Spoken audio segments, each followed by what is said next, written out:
The autumn wind carried the smell of coming winter across Iron Ridge Ranch, and Ethan Crawford knew his grandson was afraid.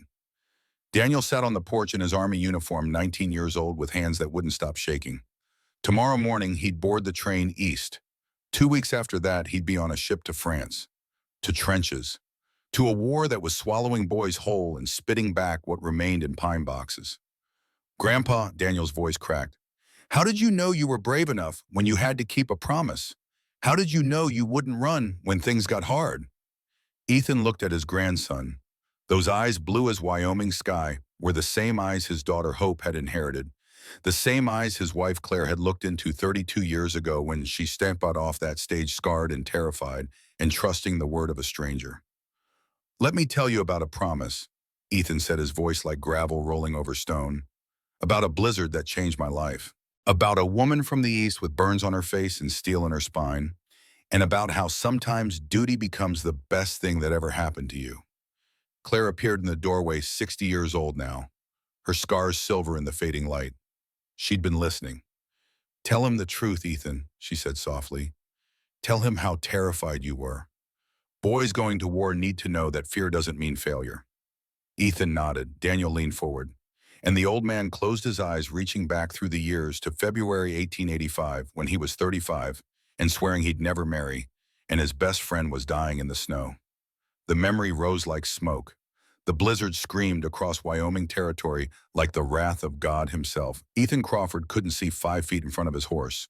Wind howled at 60 miles an hour, driving snow horizontal, turning the world into a white hell. Temperature had dropped 30 degrees in 2 hours. His face felt like frozen meat. Ice crusted his beard and eyelashes. 300 head of cattle scattered in panic around him, their terrified lowing swallowed by wind. He'd lost sight of Rob Hayes 10 minutes ago, maybe longer. Time stretched, strange in whiteout conditions. Rob, Ethan's throat was raw from shouting. The wind stole his voice before it could carry. This was his fault. He'd known the storm was coming, had felt it in his bones in the old shoulder injury that ached before weather turned. But Rob had wanted to push the herd another 20 miles to winter pasture, save themselves a week of hard driving come spring. Rob was the optimist, always had been, saw silver linings where Ethan saw storm clouds. Right now, Ethan would have traded every optimistic thought Rob ever had for the man safe in a line camp, instead of lost in this frozen nightmare. His horse stumbled. Ethan grabbed the saddle horn, staying mounted through pure instinct. 15 years of range work had taught him how to read his horse's movements, how to trust the animal's footing when he couldn't trust his own vision. Then he saw Rob's Morgan horse. The animal stood riderless near a cluster of granite boulders, reins trailing in snow. Ice coated its flanks. It was shaking. Ethan's stomach turned to lead. He dismounted, grabbing Rob's horse's reins to keep it from bolting, followed the tracks barely visible in accumulating snow. 20 yards around the rocks, he found his friend. Rob Hayes lay sprawled in red-stained whiteness, his leg twisted at an angle that made Ethan's gut clench. The Morgan must have thrown him when cattle stampeded into it. Rob's thighs showed dark wetness spreading fast, too fast, soaking through wool and leather. The sharp granite outcrop beside him glistened with blood. "Ethan," Rob's voice was weak but steady. "Thought maybe you'd miss me in all this white." Ethan dropped to his knees, hands already moving to assess damage. The wound was deep, ragged, torn through the femoral artery. Blood pulsed with each heartbeat. Rob's face was pale beneath years of sun weathering. His lips carried a blue tinge that spoke of shock setting in. Cold was claiming him as surely as the bleeding. "We need to get you warm," Ethan said, though he knew the truth. They were 3 miles from shelter. The blizzard showed no signs of stopping. Rob had lost too much blood already. "Don't." Rob caught Ethan's wrist with surprising strength. "Don't waste time on false comfort. We both know how this ends." The wind shrieked, stealing what little warmth their bodies still generated. Ethan pulled off his own coat, wrapped it around Rob's shoulders. It wouldn't be enough. Nothing would be enough. But he couldn't do nothing. "There's something you need to know." Rob's breathing was labored, each word an effort. "Something I should have told you months ago." Ethan pressed his hand against the wound, trying to slow bleeding. Rob pushed it away. "Listen to me. There's a woman, Claire Mitchell, lives back east Pennsylvania. We've been writing letters for 2 years. I promised her a future here. Promised I'd send for her come spring. Rob's eyes were intense despite pain, holding Ethan's gaze with desperate focus. I was going to marry her. Give her a real home, a real life. Ethan's hands stilled. Marriage, the word hit like a physical blow. Rob had never mentioned courting anyone. Never said a word about bringing a wife west. Ethan. Rob's grip on his arm tightened. I need you to promise me something. Find her. Marry her yourself. Don't let her come out here expecting a husband and find nothing but a grave. The request knocked the air from Ethan's lungs. Marriage. He'd sworn off the institution 15 years ago after watching his parents destroy each other. His father's drinking, his mother's bitterness. The slow erosion of whatever affection had once existed between them, leaving nothing but cruelty and resentment. He'd built his life around solitude, around obligations he could meet with work and skill, not the messy entanglements of the heart. You know I don't believe in marriage, Ethan said. I know. Rob coughed, blood flecked his lips. I know you've got your reasons, but Claire, she's got nothing back there. Family's gone. She's been working in a textile mill, saving every penny for the chance at something better. I promised her that chance. Don't let my death steal it from her. The blizzard raged, indifferent to promises and dying requests. Ethan thought about all the times Rob had stood by him. When a ranch owner accused him of theft and Rob vouched for his character. When a gambling debt threatened to turn violent and Rob stepped between Ethan and 3 armed men. When pneumonia nearly killed him that first brutal winter, and Rob sat up 3 nights straight, making sure he kept breathing. Rob had never asked for anything in return. Until now. Promise me, Ethan. Rob's voice was fading, each word softer than the last. I know what I'm asking. I know what it costs you. But give me your word. You've never broken a promise in your life. Don't start now. Ethan looked at his friend, at the blood-staining snow, at the life draining from eyes that had always held nothing but kindness and faith. He thought about the woman waiting back east, expecting letters that would never come, dreaming of a future that had just died in a Wyoming blizzard. I give you my word, Ethan heard himself say. I'll find her. I'll marry her. I'll make sure she has the life you promised. Something shifted in Rob's expression. Relief, maybe? Or peace? Her letters are in my saddlebag. Address is there. Tell her. He paused, struggling for breath. Tell her I'm sorry I couldn't keep my promise. But tell her you'll keep it for me. I will. And Ethan. Rob's voice was barely a whisper now. Don't marry her out of obligation alone. She deserves better than that. She deserves someone who sees her worth. Those were the last words Rob Hayes spoke. His grip on Ethan's arm loosened. His eyes remained open, staring up at the storm. Dark sky, but the life had gone out of them. Ethan sat in the snow beside his friend's body for a long time. Snow accumulated on his shoulders. Wind cut through his shirt now that his coat covered Rob. The cold should have driven him to move to seek shelter to save himself. But he couldn't make his body respond to reason. He'd just promised to marry a woman he'd never met.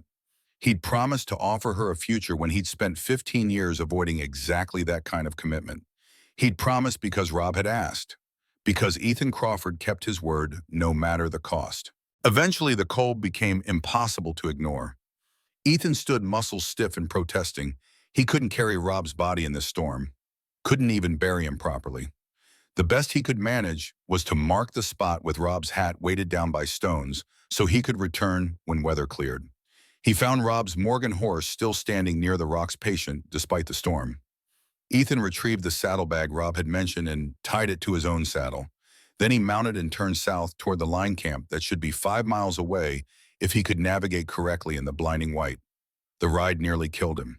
He navigated by wind direction, keeping the northwest gale on his left shoulder. When clouds parted briefly, he used stars to correct his course. When they closed again, he trusted his horse's instinct, letting the animal follow the frozen creek bed that led toward camp. The temperature kept dropping. Ethan lost feeling in his hands first, then his feet. His face went numb. Ice formed in his lungs with each breath. His thoughts became strange, disconnected. Memories of childhood mixed with recent days. Rob's voice echoed in his head, making promises he couldn't quite remember. Twice he lost consciousness. woke to find himself still somehow in the saddle, the horse plodding forward through instinct or mercy. He started seeing things that weren't there. Rob riding beside him giving directions. His mother standing in the snow, beckoning. Light that should have been stars but moved like lanterns. The hallucinations felt more real than the cold. He reached the line camp more by luck than navigation. His horse walked straight to the small cabin, as if it had been heading there all along. Ethan fell from the saddle into deep snow, crawled to the door, got it open. Then unconsciousness claimed him completely. He woke to warmth and pain. The warmth came from a fire someone had built in the cabin stove. The pain came from every part of his body as frozen flesh began to thaw. He lay on the floor near the stove, wrapped in blankets he didn't remember finding, while needles of agony shot through his hands and feet. Easy, a rough voice came from somewhere nearby. You got frostbite on 3 fingers and both big toes. Could have been worse. Ethan turned his head. Henry Walsh crouched near the stove, feeding wood into the fire. Henry worked a neighboring ranch, a quiet man in his 50s who'd been riding these ranges since before Wyoming was a territory.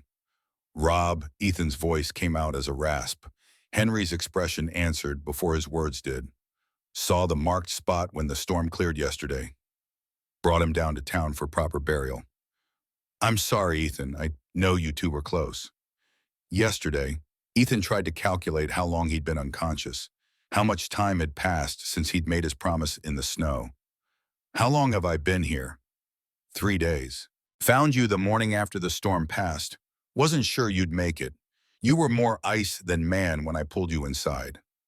3 days. Rob had been dead for 3 days, and Ethan had been here unconscious while a promise waited to be kept. I need to get to town, Ethan said, trying to sit up. Pain shot through his feet, and Henry pushed him back down with a firm hand.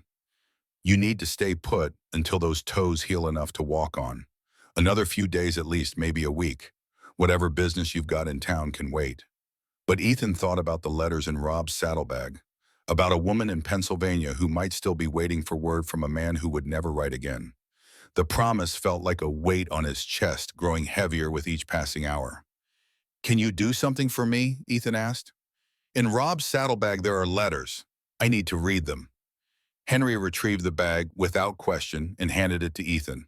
Inside, wrapped in oilcloth to protect them from weather, were perhaps 24 letters, all addressed to Rob in neat, careful handwriting. Ethan opened the most recent one and began to read. Dear Robert, your last letter arrived 3 weeks ago, and I've read it so many times the paper is wearing thin at the creases. You write about Wyoming as if it's a promised land, and perhaps for you it is. I confess I find it hard to imagine. I have never been more than 20 miles from the city where I was born. The frontier seems as distant and impossible as the moon. But I think about it constantly. I think about wide skies and clean air, about building something with my own hands rather than tending machines that belong to someone else. The mill takes 12 hours of my days and gives back barely enough to survive. There is no future here, only the slow grinding of days into dust. You ask if I'm certain about coming west to marry a man I've only known through letters. The truth is, I'm not certain about anything except that staying here means dying by inches. Your letters offer hope, not just for a husband, though I won't pretend that isn't part of it, but for a life that belongs to me rather than to mill owners and their endless hunger for profit. I have saved almost enough for train fare. By spring, I should have what I need. I know you say you'll send money, but I want to come on my own terms with my own means. That way, if I arrive and we discover we don't suit after all, I won't be trapped by dependence. I'm not a romantic, Robert. I don't expect easy happiness or perfect understanding, but I think we might build something real together. Something based on respect and shared purpose rather than poetry and passion. Perhaps that's a cold way to think about marriage, but I've seen too many women destroyed by romantic illusions to trust them. If you're willing to accept a practical woman with scars and opinions and more determination than beauty, then I'm willing to come west and see what we might make of this strange arrangement. Yours, in cautious hope, Claire Mitchell. Ethan read the letter twice, then reached for another from earlier in their correspondence. He spent hours working through them, watching a relationship develop through ink and paper, 2 people carefully revealing themselves, building trust across impossible distance. Rob had written about the ranch, about his dreams of expanding the operation, about wanting partnership more than romance. Claire had written about her work in the mill, about watching her father die of mill lung, about refusing to let the same fate claim her. Neither of them wrote with flowery language or false sentiment. Instead, their letters were honest, practical, and somehow more intimate for their lack of pretense. In her earliest letters, Claire mentioned a fire. Never directly. Always in passing references. Since the fire, she would write, or before my scars. It wasn't until Ethan found a letter from 6 months ago that he learned the truth. You ask about the fire, so I will tell you plainly, rather than letting you imagine something worse than reality. There was an accident at the mill 2 years ago. Machinery caught fire and flames spread faster than anyone anticipated. I was working the third floor when it happened. Most of us made it out, but I stayed behind to help a girl who'd gotten trapped. Annie Fletcher, 15 years old. Her skirt had caught in the gear mechanisms. She couldn't free herself, and fire was spreading. I pulled her out. We both survived, but not unmarked. The burns on my face and neck healed badly. The doctors did what they could, but I am not the woman I was before the fire, at least not in appearance. I tell you this not to seek sympathy, but because you should know what you're getting if I come west. I will not arrive a pretty bride. I will arrive a scarred one.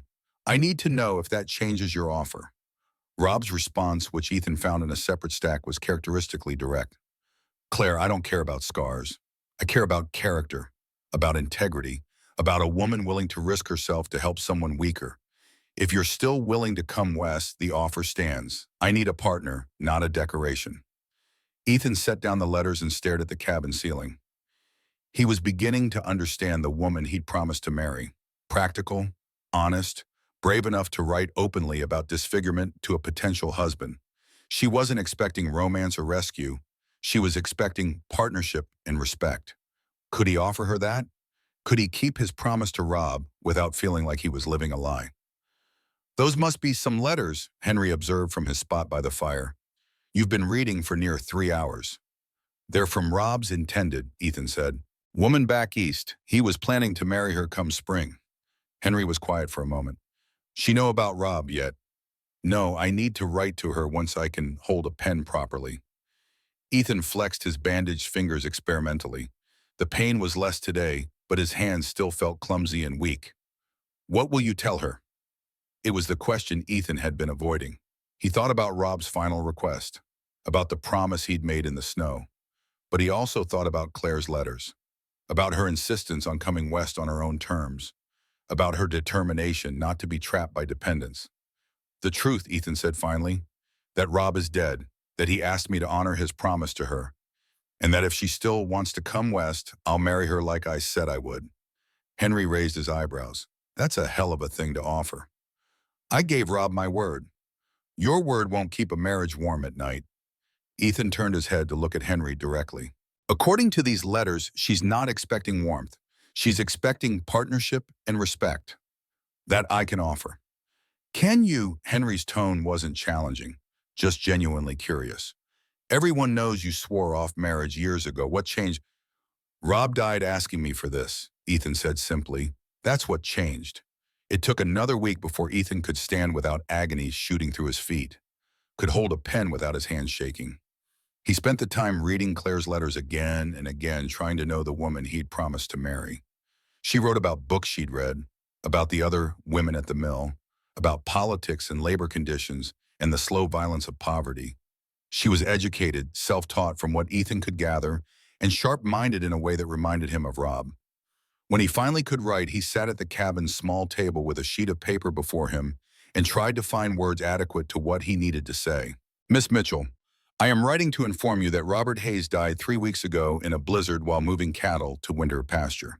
He asked me to send you this letter and to tell you he was sorry he couldn't keep his promise to you. Ethan paused, staring at the inadequate words. How did you tell someone their future had died in the snow? How did you follow that news with an offer to take a dead man's place? My name is Ethan Crawford. I worked with Rob for 15 years, and he was my closest friend. Before he died, he made me promise to find you and offer you the future he promised. A life in Wyoming, free from the mills, and a marriage based on partnership rather than romance. I know this must seem like madness. A stranger offering to honor a dead man's promise. I know you don't know me, and you have no reason to trust my word, but I'm making the offer anyway because Rob asked me to, and because I keep my promises. If you choose to come west, I will marry you. I will offer you a home respect in partnership. I will not offer you romance or passion. I don't believe in those things, and I suspect from your letters that you don't either. But I will offer you honesty and my word that I will never raise a hand to you, never prevent you from pursuing your own interests, and never treat you as anything less than an equal partner. If you choose not to come, I will understand. No obligation binds you to a promise made to a man now dead. But if you still want a life beyond the mills, the offer stands. I have enclosed train fare and an address where you can write to me with your decision. Whatever you choose, I wish you well. Ethan Crawford. He read the letter 3 times, changed a few words, then sealed it and added all the money he'd saved over the past 2 years. Enough for train fare and some left over for whatever else she might need. He gave it to Henry to post when he next went to town. "You're really doing this," Henry said, turning the letter over in his hands. "I gave my word. And if she comes, if she actually gets on that train and shows up expecting to marry you." Ethan thought about Rob dying in the snow, about promises made in storms, about a woman brave enough to write honestly about scars and hard truths. "Then I'll keep my promise," he said, "and we'll figure out the rest as we go." The letter went out on Monday. Ethan returned to work on Tuesday, limping on still healing feet, throwing himself into the physical demands of ranch work to avoid thinking about what he'd set in motion. He told no one except Henry about the letter or the promise. The other ranch hands knew Rob had died, but they didn't know about Claire. Didn't know about the stranger Ethan had agreed to marry. Winter deepened. The cattle survived better than expected, though they lost about 30 head to cold and predators. Ethan worked through Christmas without acknowledging the holiday. Spent New Year's checking water sources and breaking ice so the herd could drink. He tried not to think about Pennsylvania, about mail coaches moving across frozen country, about a woman reading his letter and making a decision that would change both their lives. The response came in late February, delivered by the mail coach on a day when fresh snow was falling, soft and steady. The postmaster in town handed Ethan the envelope, with curiosity barely concealed on his weathered face. "Pennsylvania," the postmaster observed. "Don't recall you getting mail from back east before." Ethan took the letter without responding and walked out into the snow. He stood in the street outside the post office, hat collecting white flakes, and opened the envelope with hands that shook slightly despite the healing. "Mr. Crawford, I received your letter yesterday and have spent the night considering your offer. I will be honest. My first instinct was to refuse. The idea of marrying a stranger to honor a dead man's promise seems like something from a penny novel, not real life. But then I remembered that Robert was real, and his promise to me was real. And the life I'm trying to escape is brutally, exhaustingly real. So I will accept your offer with conditions. First, I am coming on my own terms with my own money. I have saved enough for the journey, and I will not arrive in your debt. If we marry and it proves intolerable, I want the means to leave. Second, I expect honesty between us. You write that you don't believe in romance, and neither do I, but I expect respect, and I expect you to treat me as a partner rather than a burden you've inherited. Third, I will not be decorative or docile. I have skills sewing, teaching basic medicine, and I intend to use them. If you're expecting a woman who will be content to stay in the kitchen and ask no questions, you should write back immediately and tell me not to come. If you can accept these conditions, then I will arrive in Wyoming on March 15th. I hope you meant what you wrote about honoring Robert's promise, because I am trusting your word with my future. Claire Mitchell. Ethan read the letter twice, standing in the falling snow while townspeople moved around him conducting their business. He thought about the conditions she'd laid out.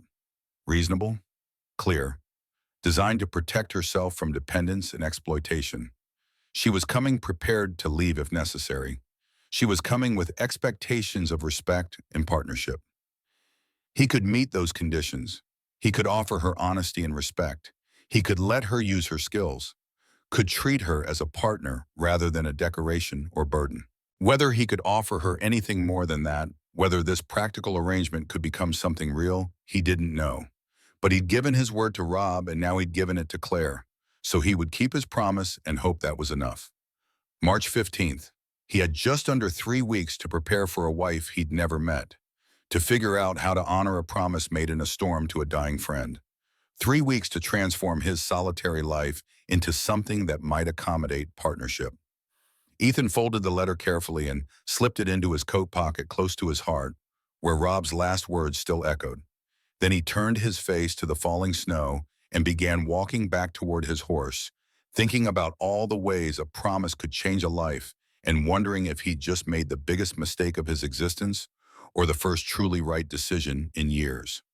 The snow fell steady and soft, covering his tracks as fast as he made them. And somewhere 3,000 miles away, a woman with scars and skills and more determination than beauty was preparing to board a train west, trusting the word of a stranger who'd promised to give her the future a dead man could not.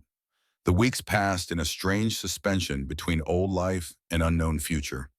Ethan worked the ranch as always, feeding cattle, repairing fences damaged by winter storms, breaking ice on water troughs every morning. But underneath the familiar rhythms, anxiety hummed constant and low. He'd never lived with a woman, never shared his space with anyone except briefly during cattle drives or shared bunkhouse nights. His cabin was a bachelor's domain, functional but sparse, with none of the comforts a woman might expect. He spent his evenings after work trying to make it more presentable, though he had little idea what that actually meant. "You're wearing a hole in that floor with all your pacing," Henry observed one night when he'd stopped by with supplies.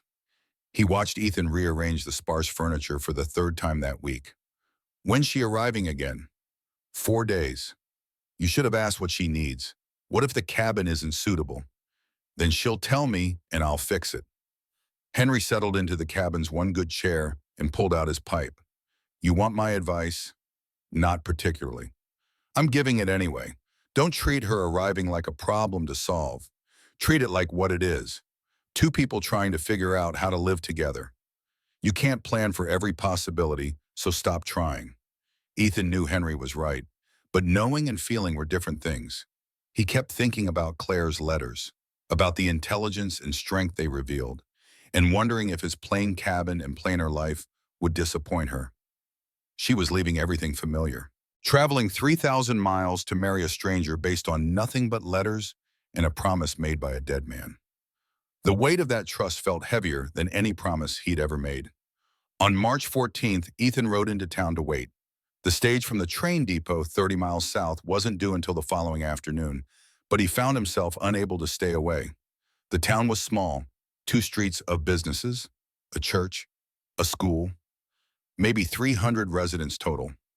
Everyone knew everyone else's business, which meant everyone knew about the mail-order bride arriving to marry the ranch foreman who'd never shown interest in any woman before. Ethan could feel their curiosity like a physical presence as he tied his horse outside the general store. "Heard she's arriving tomorrow." Mrs. Ruth Davis appeared beside him with false casualness. She owned the store with her husband. "Must be exciting getting married after all these years." "Yes, ma'am." Ethan kept his tone neutral, giving her nothing to work with. "What's she like, your intended?" "I'll know better after I meet her." Mrs. Davis's eyebrows rose at that admission, but before she could ask more questions, her husband called her to help another customer. Ethan paid for his purchases quickly and escaped back to the street. The stage wasn't due until afternoon, but Ethan found himself unable to stay away from the depot. He sat on the bench outside the small building, watching the road and trying to imagine what Claire looked like. Her letters had mentioned scars, but given no other description. Tall or short, dark-haired or fair. Would he recognize her somehow? Or would they stand there like strangers until someone made an introduction? Other townspeople found reasons to pass by the depot throughout the day. Some nodded to Ethan, others pretended not to see him while clearly watching from corners of their eyes. He understood their curiosity. In a town this small, any newcomer was an event. A mail-order bride with scars arriving to marry a man who'd sworn off marriage was practically a spectacle. The stage finally appeared at 3 o'clock, rattling down the main street with dust rising behind it. Ethan stood, his heart hammered against his ribs in a way that annoyed him. He was 35 years old, too old to be nervous about meeting a woman, but his hands felt damp inside his gloves and his throat had gone dry.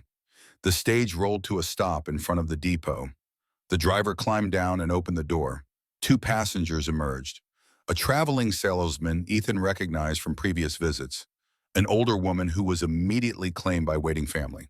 Then a third passenger stepped down. Ethan knew her instantly, though he couldn't have said why. Maybe it was the way she moved, careful but not hesitant, taking in her surroundings with sharp attention. Maybe it was something in how she held herself straight-backed and composed despite what must have been an exhausting journey. She was taller than he'd expected, perhaps 5.5 feet. She wore a traveling dress of dark gray wool that had seen better days, but was scrupulously clean and well-maintained.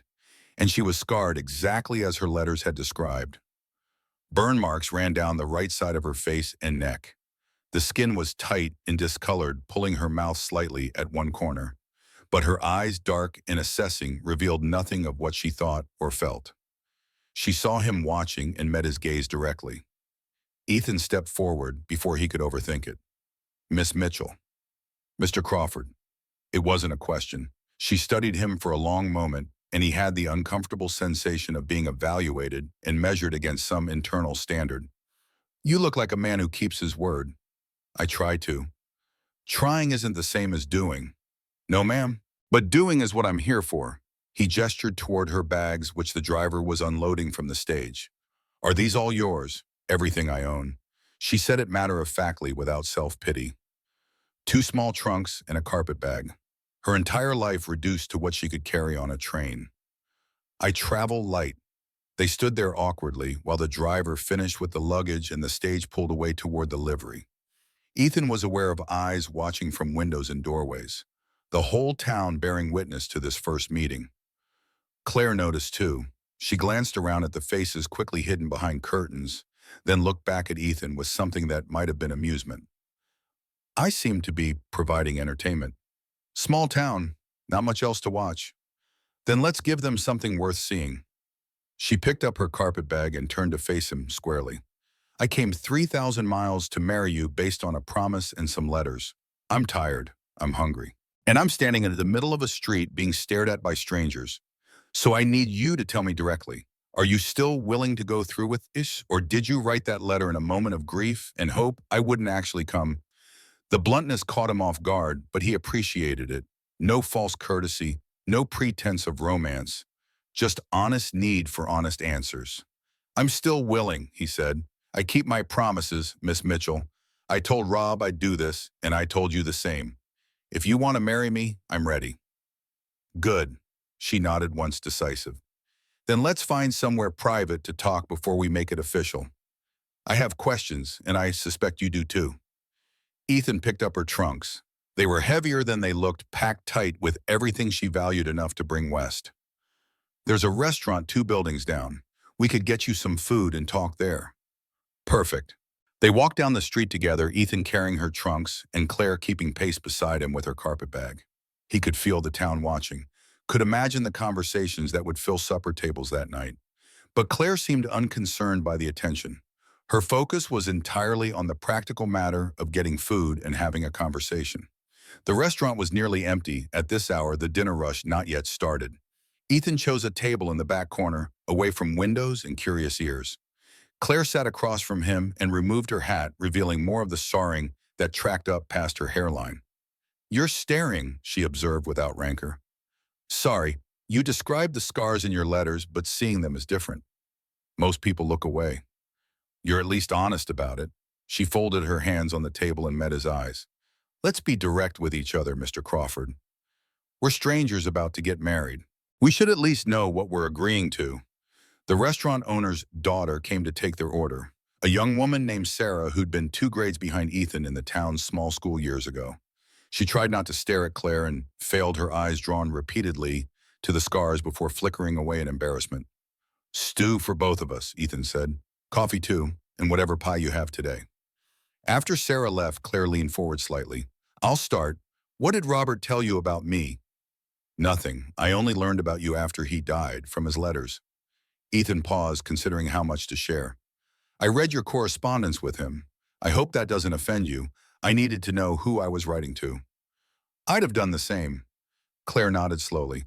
"So you know about the fire, about my work at the mill, about why I wanted to leave?" "Yes." "And knowing all that, you still offered to marry me. Why?" It was a fair question. Ethan took his time answering, wanting to give her truth rather than comfort. Because I promised Rob I would. Because you wrote in those letters like someone I could respect. And because I don't see why scars should matter when it comes to partnership. Partnership, Claire repeated the word like she was testing its weight. That's what you offered in your letter. What does that mean to you specifically? Sarah returned with their coffee before Ethan could answer. He waited until she'd left again, then wrapped his hands around the warm mug and thought about how to explain. It means I won't expect you to be someone you're not. You have skills. You mentioned sewing, teaching, medicine. I won't stop you from using them. It means you'll have a say in decisions that affect both of us. And it means I'll treat your opinions with respect even when I disagree with them. He paused. And in exchange, I expect the same. Honesty, respect, partnership in building a life even if it's not the life either of us imagined. What about the other parts of marriage? Claire's directness was startling. The physical parts. I won't force anything you're not willing to give. If we get to that point, it'll be because we both choose it. Good. She set down her cup. I've been alone a long time, Mr. Crawford. I've learned to take care of myself, to not depend on anyone for things I can do myself. I'm not looking for someone to rescue me or take care of me. I'm looking for someone who will let me take care of myself while we build something together. That suits me fine. I've been alone even longer. Their stew arrived and they ate in silence for a few minutes. Ethan watched Claire eat. Efficient, no wasted motion, finishing everything on her plate like someone who'd known real hunger and didn't take food for granted. When she reached for the pie, he noticed her hands. They were scarred too. Burn marks across the palms and fingers healed, but still visible. You got those helping someone, he said, remembering that letter. The girl at the mill. Claire glanced at her hands as if seeing the scars for the first time. Her name was Annie. She was 15. The foreman had positioned her next to machinery that violated safety standards. But she needed the work, so she didn't complain.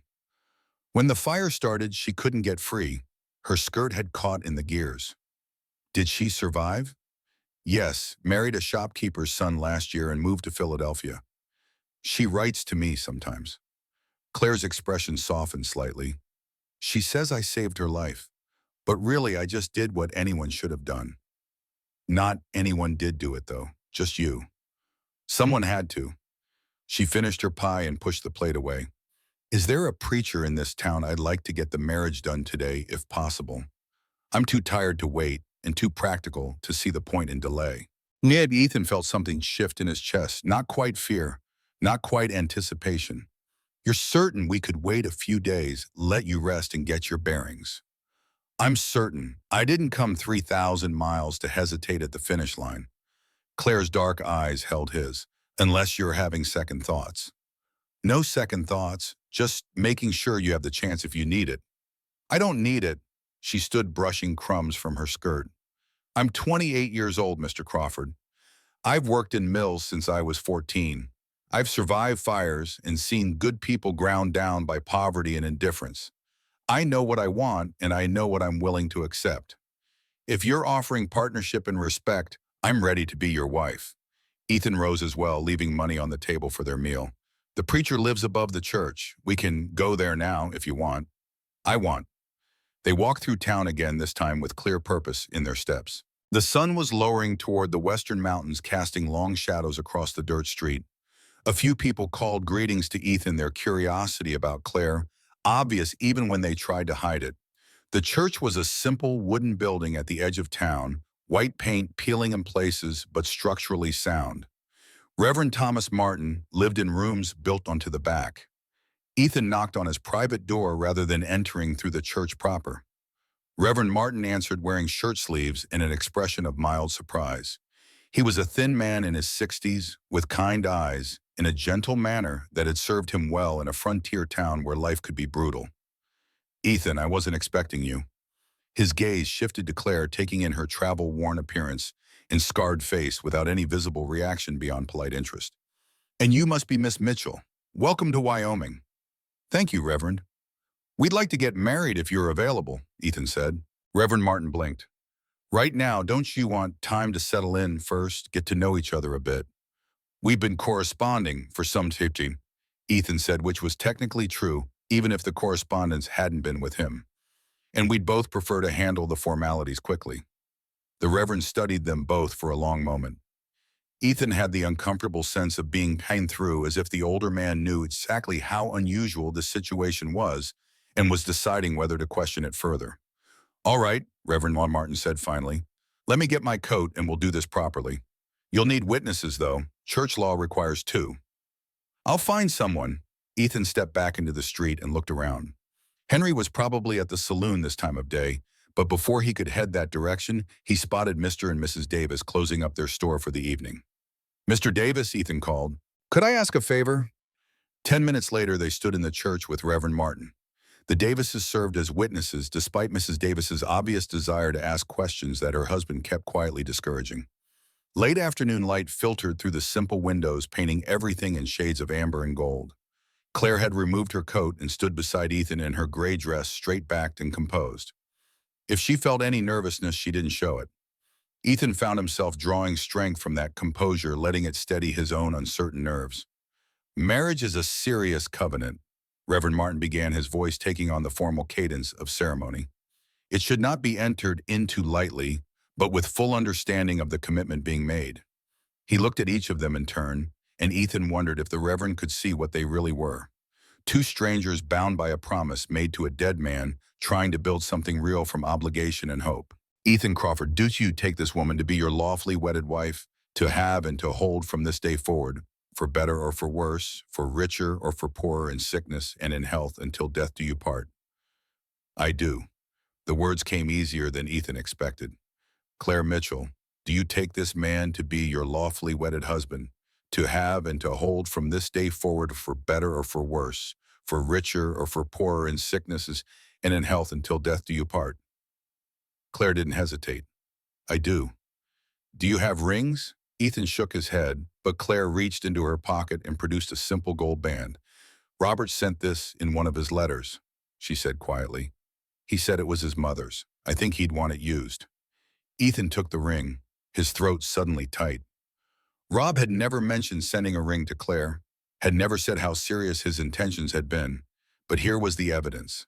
His mother's wedding band sent 3,000 miles as a promise of a future he hadn't lived to provide. Ethan slipped the ring onto Claire's finger. It fit perfectly, as if Rob had somehow known exactly what size she needed. By the power vested in me by the territory of Wyoming, I now pronounce you husband and wife. Reverend Martin smiled gently. You may kiss the bride if you wish. Ethan looked at Claire, uncertain. They'd agreed on partnership, not romance. But she stepped forward and lifted her face to his, offering him the choice. He bent and pressed his lips to hers briefly. A kiss more of sealing than passion, but real nonetheless. They signed the marriage register, their names appearing one after the other in Reverend Martin's neat handwriting. Ethan Crawford, Claire Mitchell Crawford, husband and wife by law, if not yet by anything deeper. I should give you both some counsel, Reverend Martin said as he blotted the ink. Marriage between strangers is not an easy road. You'll need patience with each other and grace for the inevitable misunderstandings. Don't let pride keep you from speaking honestly, and don't let fear keep you from listening truly. Thank you, Reverend. Claire shook his hand firmly. We'll remember that. They walked back out into the evening, married now, bound by law and promise. Ethan's horse waited where he'd tied it, patient despite the hours. He loaded Claire's trunks while she stood nearby, looking at the darkening sky. It's different here, she said softly. The sky, it goes on forever. Gets bigger once you're out of town. Wait until you see it from the ranch. He helped her mount behind him. His horse was used to carrying double on occasion, and she settled onto the saddle with her arms around his waist. It was the closest they'd been to each other, the most intimate contact they'd shared. Ethan could feel her warmth against his back, could smell the dust of travel in her hair mixed with something else. Lavender soap, maybe, or something she used for washing. The ride to the ranch took 40 minutes. Claire didn't speak, just held on and looked at the landscape rolling past them. The sun had fully set by the time they reached the cabin, leaving the world painted in shades of dusk. Lamplight glowed from Henry's place half a mile away, but Ethan's cabin was dark. He dismounted and helped Claire down, then lit the lamp he kept by the door. Warm light filled the single room that was now their home. His bed in one corner, a small stove for cooking and heat, a table with two chairs, shelves for supplies and books. Sparse but clean, functional but not welcoming. I know it's not much, Ethan said suddenly, seeing the space through her eyes and finding it wanting. I can build on if you need more room. Claire walked slowly around the cabin, taking in every detail. She ran her fingers along the shelf of books, examined the stove, looked at the bed without any visible reaction. Finally, she turned back to him. It's fine, she said. Better than where I've been living. At least here I won't have 6 other women sharing the same space. She set her carpet bag on the table. About sleeping arrangements. I'll take the floor, Ethan interrupted. You take the bed. I've slept on harder ground than this. She studied him for a long moment. That seems impractical for the long term. We'll figure out something more permanent later. For tonight you're exhausted and you need proper rest. Claire looked like she might argue, then nodded. All right, for tonight. She opened her carpet bag and pulled out a nightdress. I'll need a few minutes to change. Ethan stepped outside to give her privacy and to tend to his horse. The night was cold, but clear stars beginning to emerge in a sky that stretched impossibly wide. He thought about Rob, who should have been here to welcome Claire himself. He thought about the promise made in a blizzard and the woman who traveled 3,000 miles to trust the word of a stranger. When he returned inside, Claire was in her nightdress with her hair loose around her shoulders. The first time he'd seen it unpinned, it was longer than he'd expected, falling nearly to her waist. Dark and thick. The scarring on her neck and shoulder was more visible now, but somehow she seemed less guarded this way, more human and real.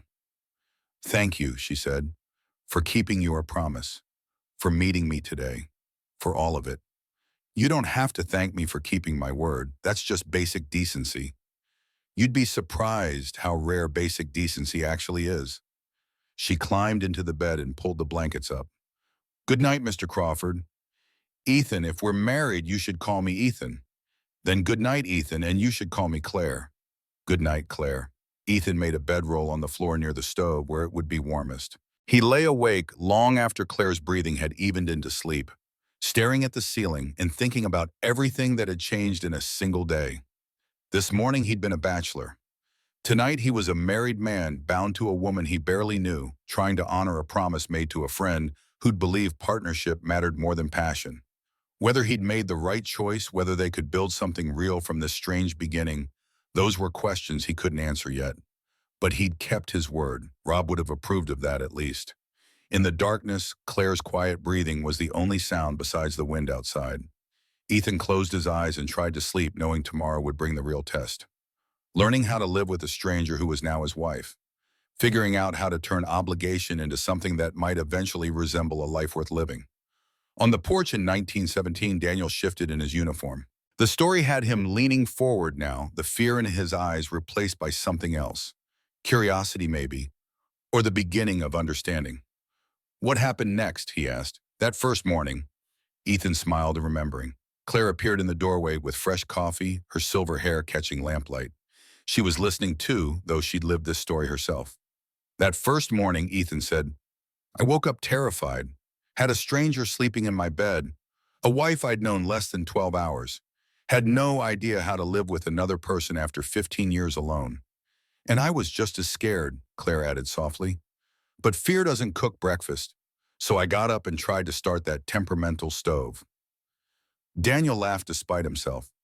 The first weeks were about learning, Ethan continued, learning how to share space, how to talk to each other, how to build trust when you're starting from nothing but a promise.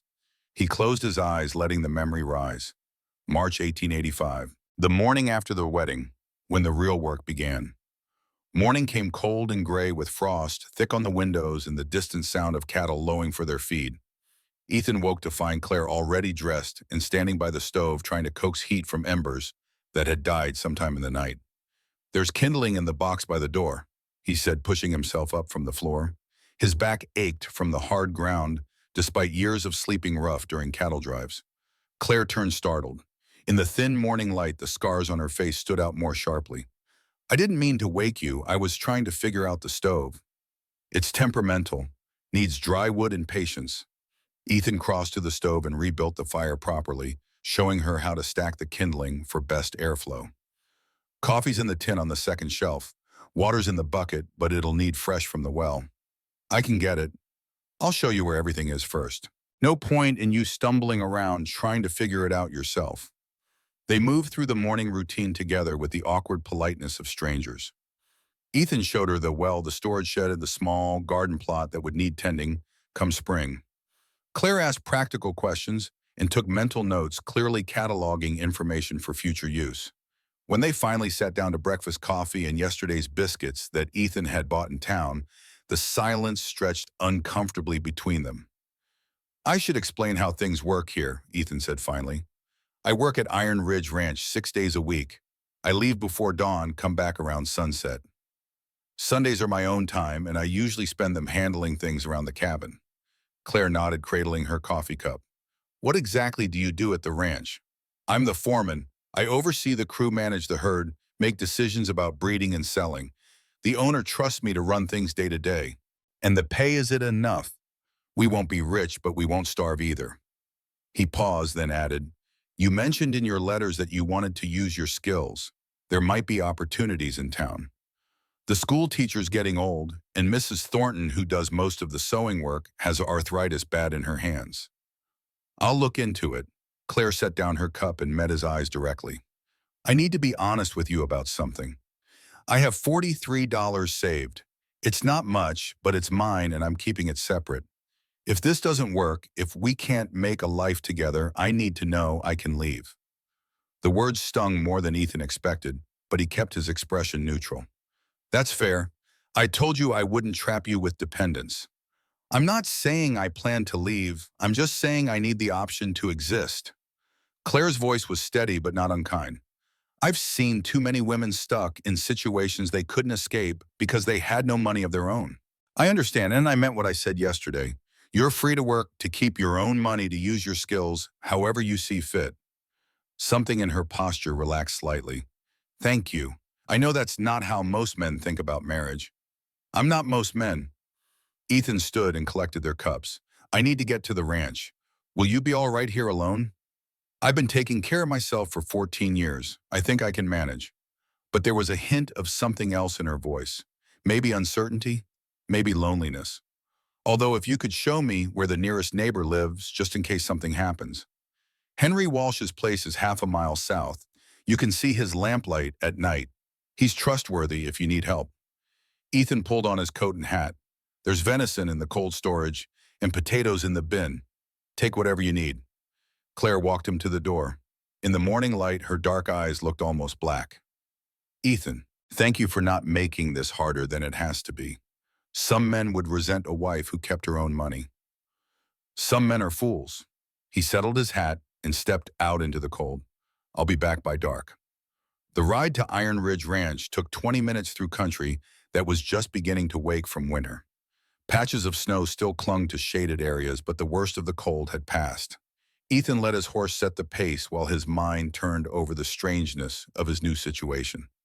Going to work like always, but now returning home to a wife instead of an empty cabin. The ranch was busy with morning activity when he arrived. Cowboys moved between barn and bunkhouse, preparing for the day's work. Smoke rose from the main house where William Bennett lived with his elderly mother. Everything looked exactly as it had yesterday, but somehow Ethan felt like he was seeing it all differently, as if marriage had shifted his perspective on familiar ground. Henry intercepted him before he reached the barn. So you actually did it. Got married yesterday. News travels fast. Mrs. Davis came by the saloon last night, full of information about the wedding and the scarred bride who showed up on the stage. Henry's expression was carefully neutral. She's got the whole town talking. Ethan felt anger kindle in his chest. About what exactly, Mom? About Claire's scars, about the unusual circumstances. Mail-order bride marrying Rob's best friend, right quick, neither of them knowing each other before yesterday. People are curious, that's all. People should mind their own business. That's not how small towns work, and you know it. Henry fell into step beside Ethan as they headed toward the corral. How is she, your new wife? Practical, strong-minded, not interested in being rescued or coddled. Ethan checked the fence line they'd be riding today. She wants to work, use her skills. I told her about the teaching position and Mrs. Thornton's sewing troubles. Good woman like that needs purpose. Henry studied him. You doing all right with this? It's a big change from bachelor life. I gave my word, I'll make it work. They spent the day riding fence lines and checking cattle that had wintered in the near pastures. Hard physical work that left little room for thinking about anything except the tasks at hand. But in the quiet moments between jobs, Ethan found his thoughts drifting back to the cabin, wondering what Claire was doing, whether she was settling in or regretting her decision to come west. When he rode home that evening, lamplight already glowed in the cabin windows. He could see Claire's silhouette moving inside, and something about that simple domestic scene made his chest tighten. He'd lived alone for so long that coming home to light and another person's presence felt both foreign and oddly comforting. Inside the cabin had been transformed, not dramatically. Claire hadn't had time or resources for that, but in small ways that made the space feel more lived in. A cloth covered the table. His books had been dusted and reorganized. The floor had been swept clean of the dirt he tracked in constantly. Claire stood at the stove, stirring something that smelled better than anything Ethan usually managed to cook. She'd changed from her traveling dress into something simpler, dark blue cotton with the sleeves rolled up, an apron protecting the front. You didn't have to clean, Ethan said, hanging up his hat and coat. I needed something to do. Sitting idle makes me restless. She didn't turn from the stove. Supper's almost ready. There's water heating if you want to wash up. They ate together at the table, venison stew that Claire had made from the meat in his cold storage, seasoned better than anything he'd managed on his own. The conversation was sparse but not uncomfortable. Claire asked about his day. He asked about hers. She'd spent it exploring the cabin's contents, taking inventory of supplies and walking the perimeter of their property to understand the lay of the land. I went to see your neighbor Henry, she said, soaking up stew with a piece of bread. Introduced myself so he'd know who I was if I needed help. What did you think of him? He seems decent, asked respectful questions. Didn't stare at my scars more than most people do. Claire paused. He told me about Robert. How you two were close. Ethan's hand stilled on his spoon. What did he tell you? That Robert saved your life once in a bar fight gone wrong, that you'd been friends ever since. Her dark eyes met his across the table. He also said Robert was a good man who deserved better than dying in a blizzard. He did deserve better. Ethan set down his spoon, appetite suddenly gone. I think about that sometimes. If I'd insisted we wait out the storm instead of pushing the herd, he'd still be alive. You'd be marrying this man you were supposed to marry instead of settling for his friend. Don't, Claire's voice was sharp. Don't do that to yourself. Weather happens. Accidents happen. You can't carry guilt for circumstances beyond your control. I made him a promise as he was dying. The least I can do is feel something about his death. Feeling something and carrying guilt are different things. She reached across the table and touched his hand briefly, the first time she'd initiated physical contact. Robert made his own choices. You're honoring his memory by keeping your word. That's enough. They finished the meal in silence, but it felt different now. Less awkward, more like two people learning to exist in the same space. After supper, Claire insisted on cleaning up while Ethan tended to evening chores. When he came back inside, she was sitting at the table with a basket of mending she'd apparently found. These are all yours, she asked, holding up a shirt with a torn seam. Haven't had time to fix them properly. I'll do it. It's what I'm good at. Her needle moved quick and sure through the fabric stitches, small and even. I was thinking about what you said this morning, about the teaching position and the sewing work. Tomorrow I'd like to go into town and introduce myself properly. Let people know I'm available for work. I can take you in the morning before I head to the ranch. I'd appreciate that. Claire tied off a thread and reached for another shirt. I'll need to establish myself quickly if I'm going to contribute financially. You don't have to. Yes, I do. She looked up from her sewing. Not because you're demanding it, but because I need to. I told you, I need to know I can take care of myself. That means earning my own money, having my own purpose beyond being someone's wife. Ethan understood that need better than he could articulate. He'd spent his whole adult life building independence, creating a life where he answered to no one except himself and his employer. The idea of being completely dependent on someone else would have terrified him too. The next morning, he took her into town as promised. Claire had dressed in her better dress, still simple and practical, but clean and well-maintained. She'd pinned her hair up severely, perhaps trying to draw attention away from her scars, though Ethan doubted it would work. In a town this small, everyone would already know who she was and why she'd come. Their first stop was the schoolhouse, a small building at the edge of town where Miss Eleanor Hudson had been teaching for nearly 30 years. Eleanor was a tiny woman in her 60s, sharp-minded but increasingly frail.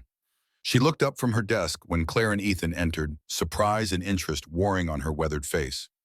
"You must be the new Mrs. Crawford," Eleanor said, gesturing them toward chairs. "The whole town's been talking about you." "I'm sure they have." Claire's tone was dry but not bitter. "Mr. Crawford mentioned you might need assistance with teaching. I'm not formally trained, but I'm educated. I can teach reading, writing, arithmetic, history, and geography. I worked with the younger girls at the mill teaching them letters so they could read labor contracts and understand what they were signing." Eleanor's eyebrows rose. "That's more practical than most formal training. Can you handle discipline? Some of the older boys can be difficult." "I managed a floor of 40 women at a textile mill. I think I can handle a classroom of children." A smile tugged at Eleanor's mouth. "I believe you can. When could you start?" They discussed terms. Eleanor would pay Claire a small salary from the town's education fund while training her with the intention of Claire taking over fully by next school term. It wasn't much money, but it was something. And more importantly, it was purposeful work that would give Claire standing in the community. Their next stop was Mrs. Alice Thornton's house, a tidy cottage near the church. Alice answered the door with gnarled hands that spoke of years of hard work and recent pain. Her eyes widened at the sight of Claire's scars, but she recovered quickly. "Mrs. Crawford, I heard you were in town. What can I do for you?" "I understand you do sewing work for the community," Claire said. "I wondered if you might need assistance. I have experience with everything from basic mending to dress construction." Alice's expression shifted from polite interest to genuine hope. "Come in, please. Let me show you what I'm working with." Inside, the cottage was filled with partially completed projects, dresses that needed hemming, shirts awaiting buttons, a wedding dress in pieces waiting for assembly. Alice's hands shook as she gestured toward the piles of work. "I used to be able to finish 3 dresses a week," she said, frustration evident in her voice. "Now I'm lucky if I complete one. The arthritis gets worse every year, but people still need clothes and there's no one else in town who does this work." Claire picked up the wedding dress pieces and examined them with a critical eye. "This is beautiful work. The stitching is excellent." "Was excellent. Now it takes me twice as long and the quality suffers." Alice sank into a chair. "I've been thinking of giving up entirely, but then what would people do? The nearest seamstress is 30 miles away." "What if we work together?" Claire suggested. "You could handle the design and cutting the parts that require experience and skill. I could do the actual stitching and finishing. We'd split the payment based on the work each of us contributes." Alice studied Claire for a long moment. "You'd be willing to do that, work for half payment when you could just take over entirely? You've built a reputation here. You have relationships with customers and knowledge of their preferences. That's valuable, and I won't pretend otherwise." Claire set down the dress pieces. "I'm new here. I need to establish trust. Working with you does that while also letting you continue work you obviously love. You're an unusual woman, Mrs. Crawford." "So I've been told." They agreed to try the arrangement, starting with the wedding dress that was needed in 3 weeks. Alice would handle cutting and design decisions. Claire would do the sewing. They'd split the payment 60-40 in Alice's favor since it was her reputation bringing in the work. By the time Ethan and Claire left Alice's cottage, it was nearly noon. They walked toward where Ethan had left his horse, and he noticed how people watched them pass, some with open curiosity, others trying to be subtle about their interest. Claire seemed to notice too, but didn't acknowledge the attention. "That was easier than I expected," she said. "I thought I'd have to work harder to convince them to give me a chance. You're filling needs that aren't being met. That makes you valuable regardless of what you look like." Ethan paused, then added, "Though I suspect Eleanor and Alice saw past your scars faster than most will. They're practical women. Practicality has no room for vanity or prejudice." Claire glanced at him. "You should get to work. I can walk back to the cabin on my own. It's 4 miles. I have legs. I know how to use them. Ethan recognized that tone, Claire asserting her independence, reminding him she wasn't helpless. All right, but take water and be careful of the stream crossing. It's running high with snowmelt. I'll be careful. He watched her walk away, straight-backed and purposeful, before mounting his horse and heading toward the ranch. As Claire passed the general store, she heard voices drifting through the open door. Two women talking, not quite whispering, but not broadcasting either. Did you see her scars? Poor Ethan must have felt obligated after promising his friend. I heard she came with nothing but 2 trunks, probably desperate. What kind of woman marries a stranger? Claire didn't slow her pace, didn't react, but something tightened in her chest. A protective instinct she hadn't expected. Not for herself, but for what she and Ethan were trying to build. The following weeks developed a rhythm. Ethan left early for ranch work. Claire spent her mornings at the schoolhouse learning from Eleanor, her afternoons doing sewing work for Alice. They ate supper together and talked about their days carefully at first, then with increasing comfort as they learned each other's communication styles and boundaries. Claire proved herself quickly. Within 2 weeks, parents were specifically requesting her help with their children's reading. Within a month, Alice was telling everyone in town that Claire's stitching was better than her own had ever been. Ethan watched his wife establish herself in the community with something approaching awe. She didn't try to charm people or win them over with false warmth. She simply worked hard, kept her promises, and treated everyone with the same straightforward respect. Some people remained uncomfortable with her scars, but most learned to look past them once they saw her competence. One evening in late April, Ethan came home to find Claire troubled. She sat at the table with papers spread before her, but wasn't looking at them. "What's wrong?" he asked. She looked up and he saw distress in her dark eyes. "There's a situation in town. Eleanor asked me to tell you about it when you got home. It's about the Parker family." Ethan knew the Parkers. Frank Parker worked occasional ranch jobs when he could stay sober long enough. His wife Mary did washing for the wealthier families. They had 4 children living in a shack on the edge of town that should have been condemned years ago. "What about them?" "Frank got arrested 2 days ago for public drunkenness and assault. He'll be in jail for at least a month, maybe more. Mary's trying to keep the family going, but she can't manage the washing work and take care of the children and keep food on the table all at once." Claire met his eyes. "The oldest girl, Lucy, is 10. She should be in school, but she stopped coming 3 weeks ago because her father needed her to help with the younger children." "That's rough, but I'm not sure what you want me to do about it." "I want to bring Lucy here." The words came out in a rush, as if Claire had been holding them back and couldn't contain them anymore. "Not permanently, just during the day while Mary does her washing work. Lucy could help me with light chores. I could teach her the lessons she's missing. And it would be one less mouth for Mary to worry about feeding during the day." Ethan studied his wife's face in the fading light. Her scars stood out more sharply when she was emotional, the damaged skin flushing different colors than the healthy tissue around it. "You've really thought about this." "I've been thinking about it since Lucy stopped coming to school. She's bright, Ethan, really bright, but she's going to watch that if she spends all her time raising her siblings instead of getting an education." Claire's voice carried an edge of desperation. "I know I should have asked you before making plans, but Eleanor thought you'd want to know, and I needed to know if you'd be willing, and I just think we could help, and—" "Yes," Ethan interrupted her nervous explanation. Claire blinked. "Yes. Bring her here, help her. If we can ease the burden on that family even a little bit, we should." He moved past Claire into the cabin and started pulling off his work gloves. "When would she start?" "Monday, if you're agreeable. I told Eleanor I'd need to discuss it with you first, but I hoped—" Claire followed him inside, relief evident in her voice. "Thank you. I know it's asking a lot." "It's asking nothing I'm not willing to give." Ethan hung up his hat and turned to face her. "You care about that girl. That matters." Something shifted in Claire's expression. Softness mixed with surprise, as if she hadn't expected him to understand without lengthy explanation. Lucy Parker arrived Monday morning while Ethan was eating breakfast. She was a thin child with sharp features and weary eyes, wearing a dress that had been mended so many times the original fabric was barely visible beneath the patches. She stood in the doorway like she might bolt at any moment.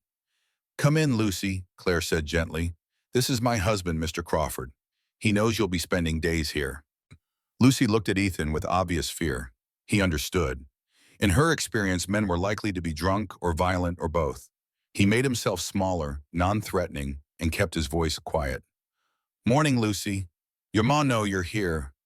Yes, sir. The girl's voice was barely audible. Good. Mrs. Crawford tells me you're a fine student. That true? I like learning, sir, when I can. Well, you'll get plenty of opportunity here. I've got to get to work, but you listen to Mrs. Crawford and help her with whatever she needs. Understood. Yes, sir. Ethan stood moving carefully to avoid startling her. Lucy, your pa's in jail. That means you're safe here. You understand no one's going to hurt you. Tears welled in the girl's eyes. She nodded. Over the following weeks, Lucy became a fixture in their home. She arrived each morning and stayed until late afternoon helping Claire with cooking and cleaning, while Claire taught her reading, arithmetic, and history. The child was hungry for knowledge, absorbing everything Claire offered and asking for more. Ethan watched his wife transform in Lucy's presence. Claire had always been capable and strong-minded, but with the girl she became softer somehow, patient with mistakes, generous with praise, fierce in her determination to give Lucy opportunities the child had never imagined possible. One Friday afternoon, Ethan came home early to find them sitting together at the table, Claire's hand covering Lucy's smaller one while the girl cried quietly. Claire looked up when he entered, and he saw fury in her eyes, cold, controlled, and absolute. What happened? He asked. Frank came home today, drunk. He hit Mary and told Lucy she couldn't come here anymore because he needed her at home to take care of the children. Claire's voice was steady, but her hand trembled slightly where it held Lucy's. Mary sent her here anyway, said she'd deal with Frank. But Lucy's terrified he'll hurt her mother for defying him. Ethan felt anger kindle in his chest. He'd known Frank Parker was a drunk, but he hadn't realized the man was violent toward his family. Where is he now? Probably at the saloon, spending what little money Mary earned from washing. Ethan grabbed his hat. I'll be back. Ethan, Claire started to rise. Stay with Lucy. I'm just going to have a conversation. He found Frank Parker exactly where he'd expected. At the saloon, 3 drinks deep and getting louder with each one. Parker was a big man gone soft around the middle with the red nose and broken veins of a dedicated drinker. He looked up when Ethan approached, and wariness flickered across his blurry face. Crawford, don't often see you in here. I'm not here to drink. Ethan kept his voice low, aware of the other patrons watching with interest. I'm here to talk about Lucy. My daughter's none of your business, and she's been coming to my home for schooling. That makes her my business. Ethan moved closer, using his height to advantage. I heard you told Mary that Lucy can't come anymore. Damn right I did. She's got responsibilities at home. Can't be wasting time on reading and such when there's real work to be done. Education isn't a waste. It's the only way Lucy's going to have a better life than this. Ethan gestured at the saloon at Parker himself, a cautionary tale of wasted potential. You're condemning your daughter to the same poverty you're trapped in. Parker's face darkened. Who the hell are you to judge how I raise my children? You got no kids of your own, Crawford. You don't understand. I understand that a real father protects his children, doesn't use them as unpaid labor while he drinks away his wages. Ethan's tone stayed level, but his hands had curled into fists. And I understand that if you ever lay hands on Mary or those children again, you'll answer to me personally. That's a threat. It's a promise, just like the promise I'm making now. Lucy will continue her education whether you approve or not. Mary's already agreed. You can choose to support your family or get in their way. But either way, that girl's getting a chance at something better. Parker half rose from his chair, swaying. You can't tell me what to do with my own family. Henry Walsh's hand landed heavy on Parker's shoulder, pushing him back down. He'd been sitting at the bar, listening. He just did. And if you're smart, Frank, you'll listen. Ethan Crawford keeps his promises. Good ones and bad ones, both. Parker looked between Ethan and Henry, seemed to calculate his odds in a fight, and apparently decided against it. Fine. The girl can have her damn schooling, but don't come crying to me when she gets ideas above her station and ends up miserable. As Ethan turned to leave, Parker muttered something to the man beside him. Ethan caught part of it. Think they own this town. We'll see about that. My brother-in-law will help me deal with these Crawfords. Ethan paused but didn't turn back. Filed the information away. Parker's brother-in-law was Dale Sutton, owner of the neighboring ranch that had been trying to claim water rights to Iron Ridge land for years. This wasn't over. It was just beginning. Ethan returned home to find Lucy still there. Mary had come to get her. The woman's face showed a fresh bruise, but her eyes were determined. "Thank you," Mary said quietly, "both of you, for standing up for her." "Lucy's safe to keep coming," Ethan said. "Frank won't interfere again." Mary's expression flickered with doubt.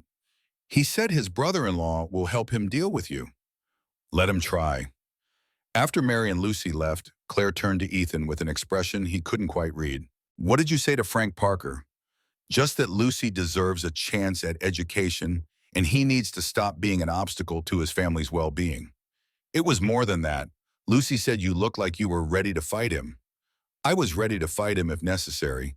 He's a drunk who hits his wife and steals opportunities from his children.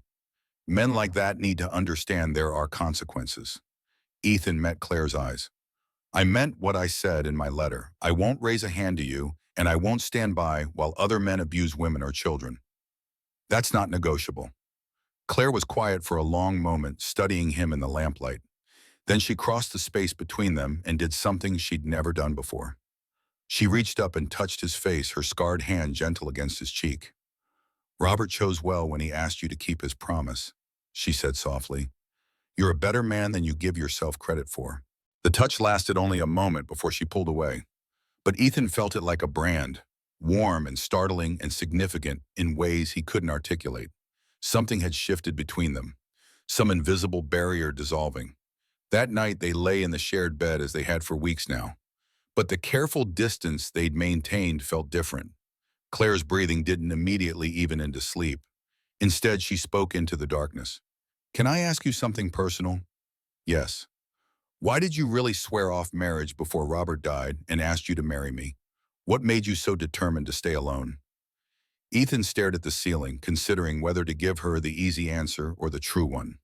Claire had been honest with him from the beginning. She deserved the same. "My parents," he said finally. "They married young because my mother was pregnant. Neither of them wanted the marriage, but it was expected, so they went through with it. Then they spent the next 20 years making each other miserable. My father drank to escape. My mother grew bitter about everything she'd given up. Both of them used me as a weapon against the other. I watched marriage turn two people into enemies, trapped under one roof. I decided early on that I'd never put myself in that position. Never marry unless I was certain it would be different. And I was never certain. So I never married until Robert asked me to, until I made that promise." He paused, old memories surfacing like stones from deep water. "I watched them destroy each other piece by piece. Watched marriage turn love, if there ever was any, into hatred. I swore I'd never let that happen to me." "And now," Claire's voice was quiet, "are you still scared?" "Sometimes, but less than I was." He turned his head to look at her in the darkness. "You're not what I expected, Claire. You're stronger and more capable and more understanding than anyone I've known. Being married to you doesn't feel like a trap. It feels like—" He struggled for words. "Partnership," Claire finished for him. "Like we agreed." "Yes, but also something more than that. Something I didn't know I was missing until you arrived."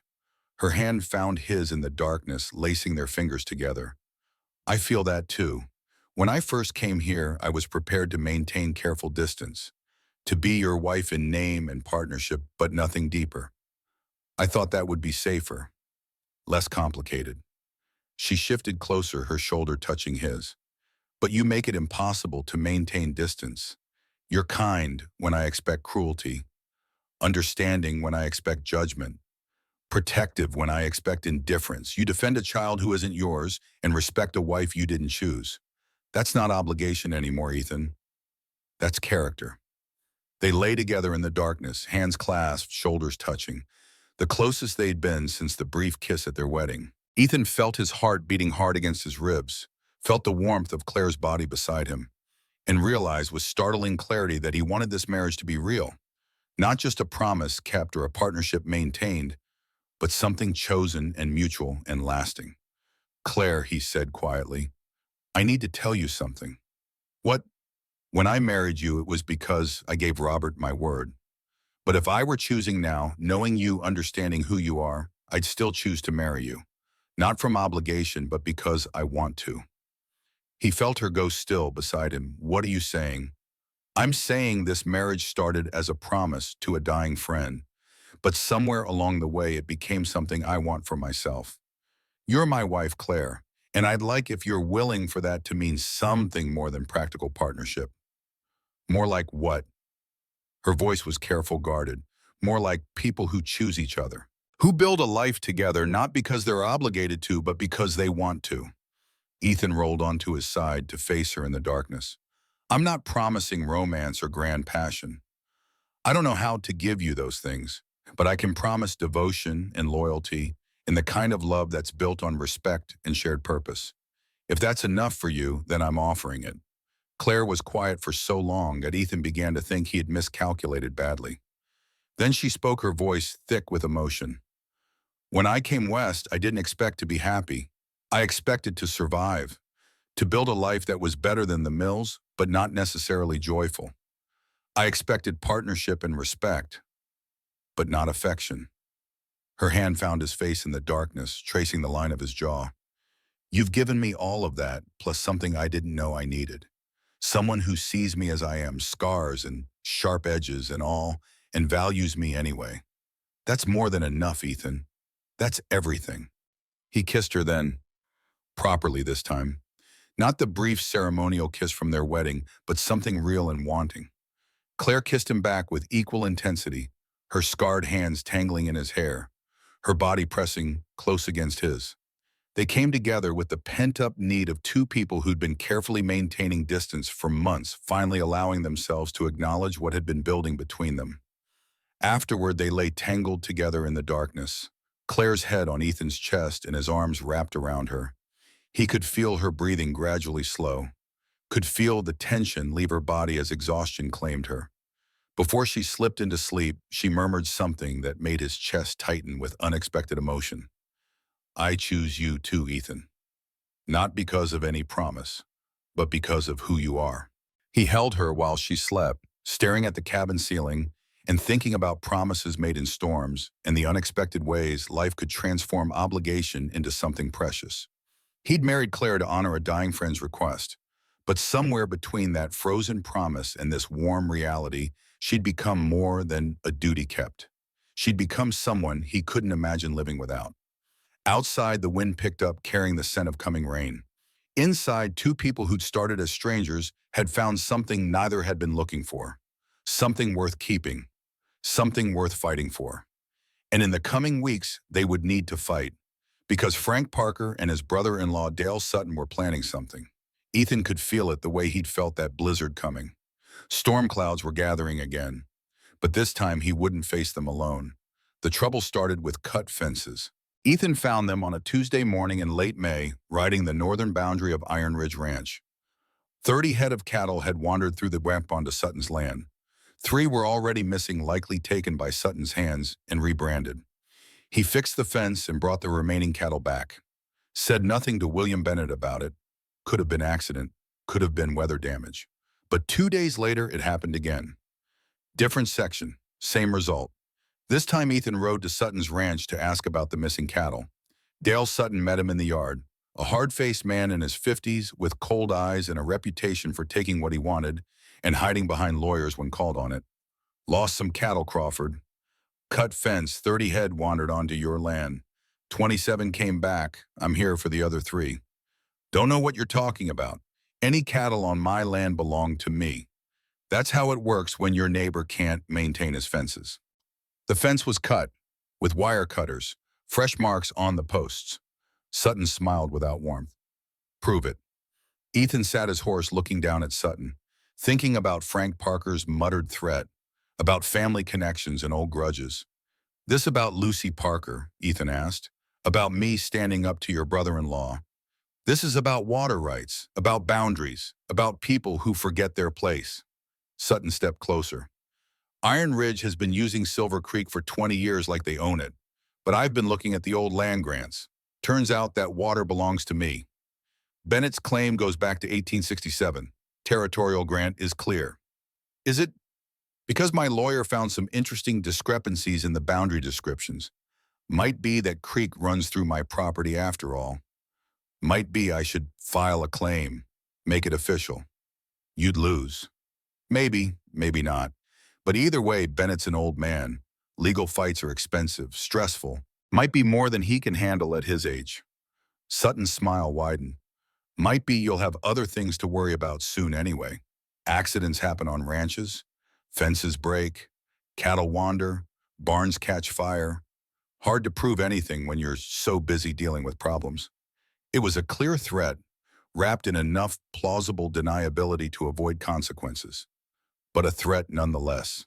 Ethan turned his horse without responding.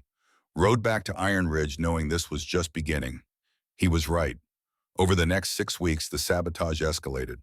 Water troughs poisoned, causing 6 cattle to sicken and 1 to die. Hay barn fire that was caught early, but could have destroyed everything. More cut fences, more missing cattle. William Bennett wanted to retaliate. Ethan counseled patience and documentation. They reported everything to the territorial marshal, but without proof pointing directly to Sutton, the marshal could do nothing. The town began to take sides. Some supported the Crawfords and Iron Ridge. Others, particularly those who owed money to Sutton or feared his influence, stayed quiet or actively backed him. The tension built through June and into July. Then Sutton made his move official. The notice came by territorial courier. Dale Sutton was filing claim to Silver Creek water rights, challenging Iron Ridge's long-standing access. A hearing was scheduled for mid-August before the Territorial Land Office.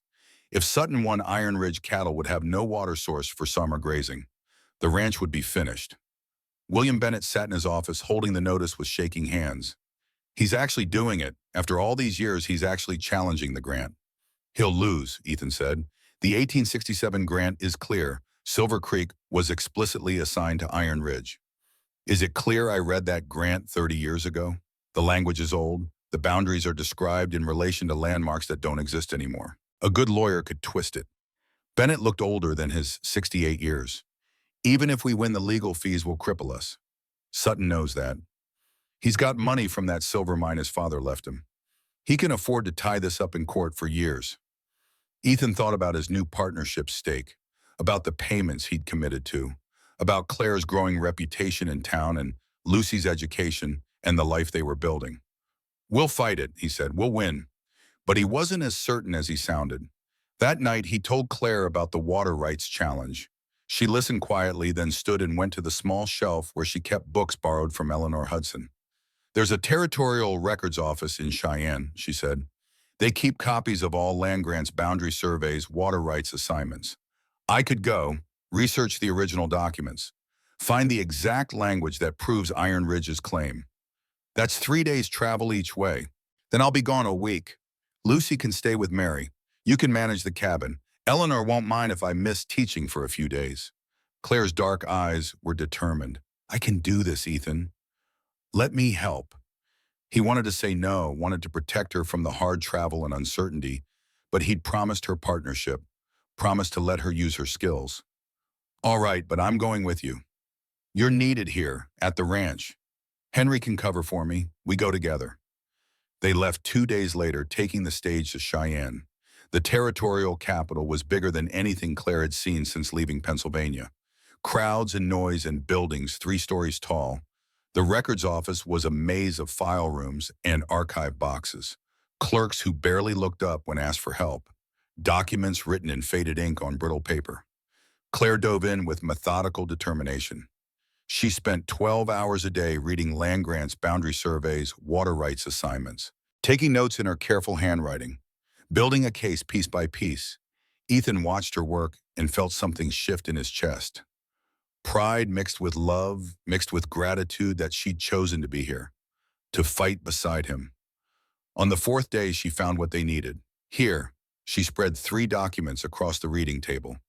The original 1867 grant to William Bennett, the boundary survey from 1868, and the water rights assignment from 1869. All 3 explicitly state that Silver Creek, described as the northward flowing tributary originating from the granite springs below Eagle Peak, belongs to Iron Ridge Ranch. She pointed to a paragraph in the survey. Sutton's claim is based on a misreading of this section. He's interpreting northward boundary to mean the creek is the boundary line itself, therefore shared. But the survey clearly states the boundary runs along the eastern bank of the creek, putting the entire waterway on Iron Ridge land. Ethan read the documents carefully. She was right. The language was clear once you understood the context. This wins it, he said, if we can present it properly. If we can make the land office understand the survey methodology and historical context. Claire gathered the documents. We need certified copies. Then we need to prepare a presentation that's irrefutable. They spent another day getting copies certified and preparing their case, then rode the stage back to Stillwater, arriving dusty and exhausted, but armed with evidence. The hearing was set for August 15th in Stillwater's largest building, the Church Hall. The entire town turned out. This wasn't just about water rights anymore. It was about power, about whether newcomers like the Crawfords could stand up to established money like the Suttons.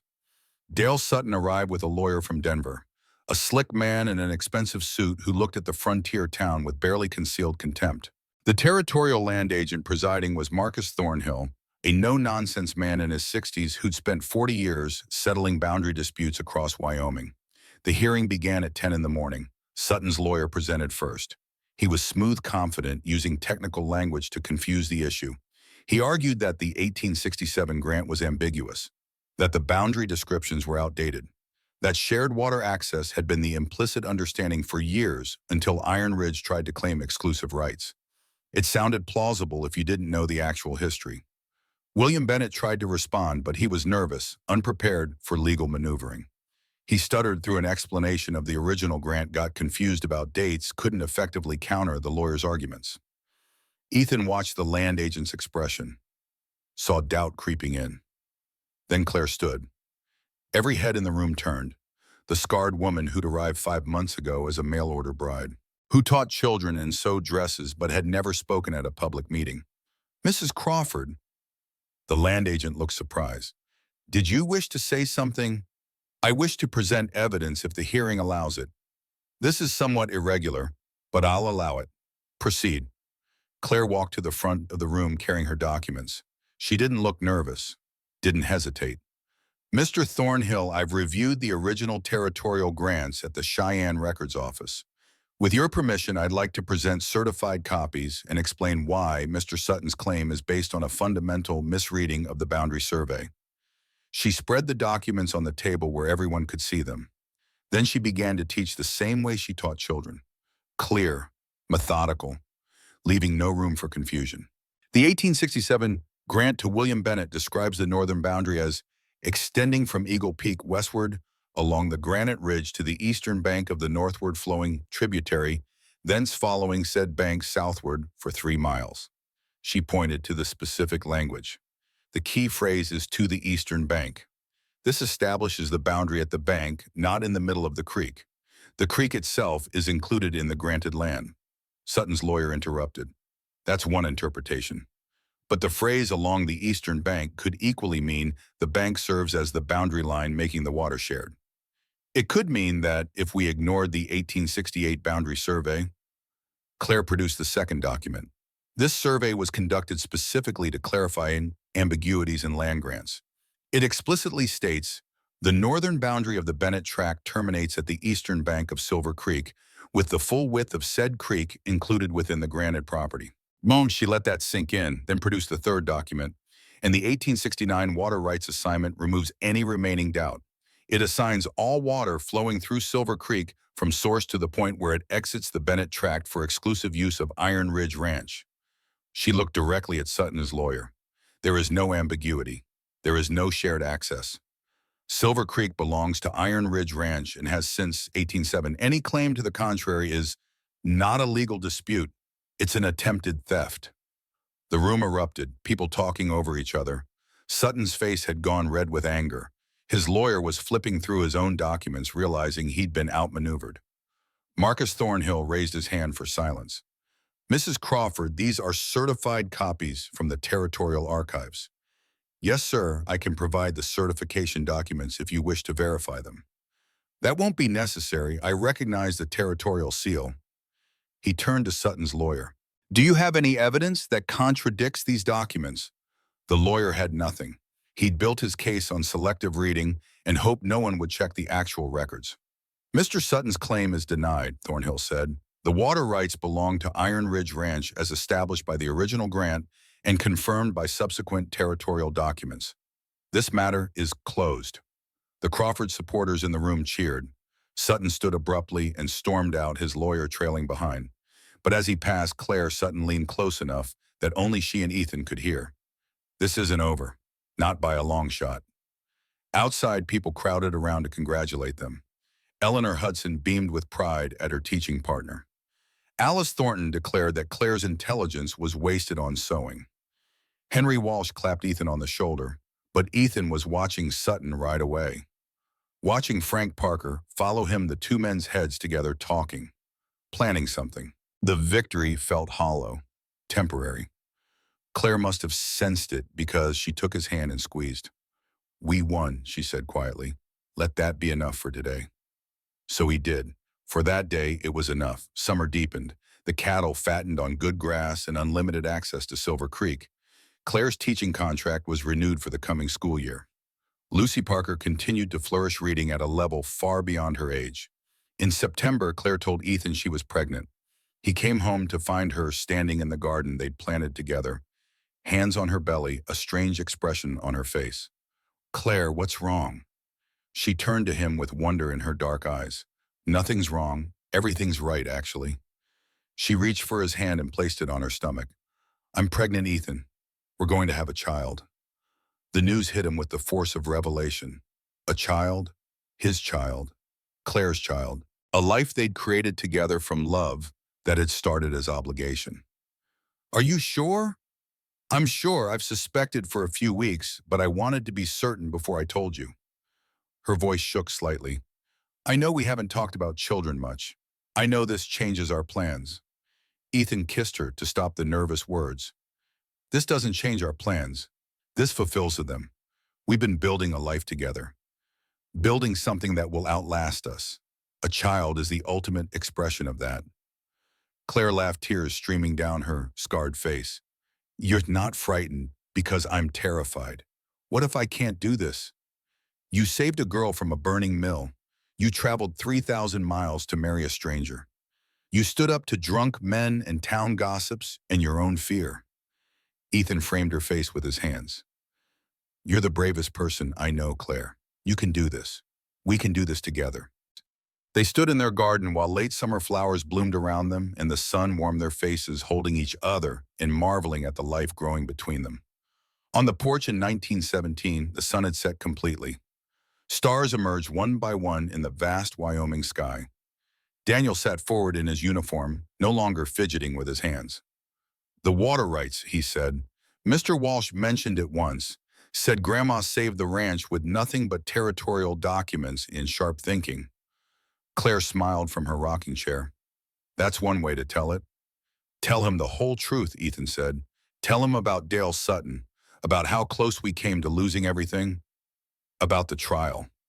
He closed his eyes again, reaching back to late 1885. When autumn turned to crisis and everything they'd built hung in the balance. 2 weeks after Claire's pregnancy announcement, William Bennett died. Ethan found him in the morning, slumped in his favorite chair on the ranch house porch. Heart attack, the doctor said. Quick and painless, died looking at the land he'd built over 40 years. The funeral was well attended. Bennett had been respected, if not universally loved. His partnership agreement with Ethan had been signed and witnessed, but not fully executed.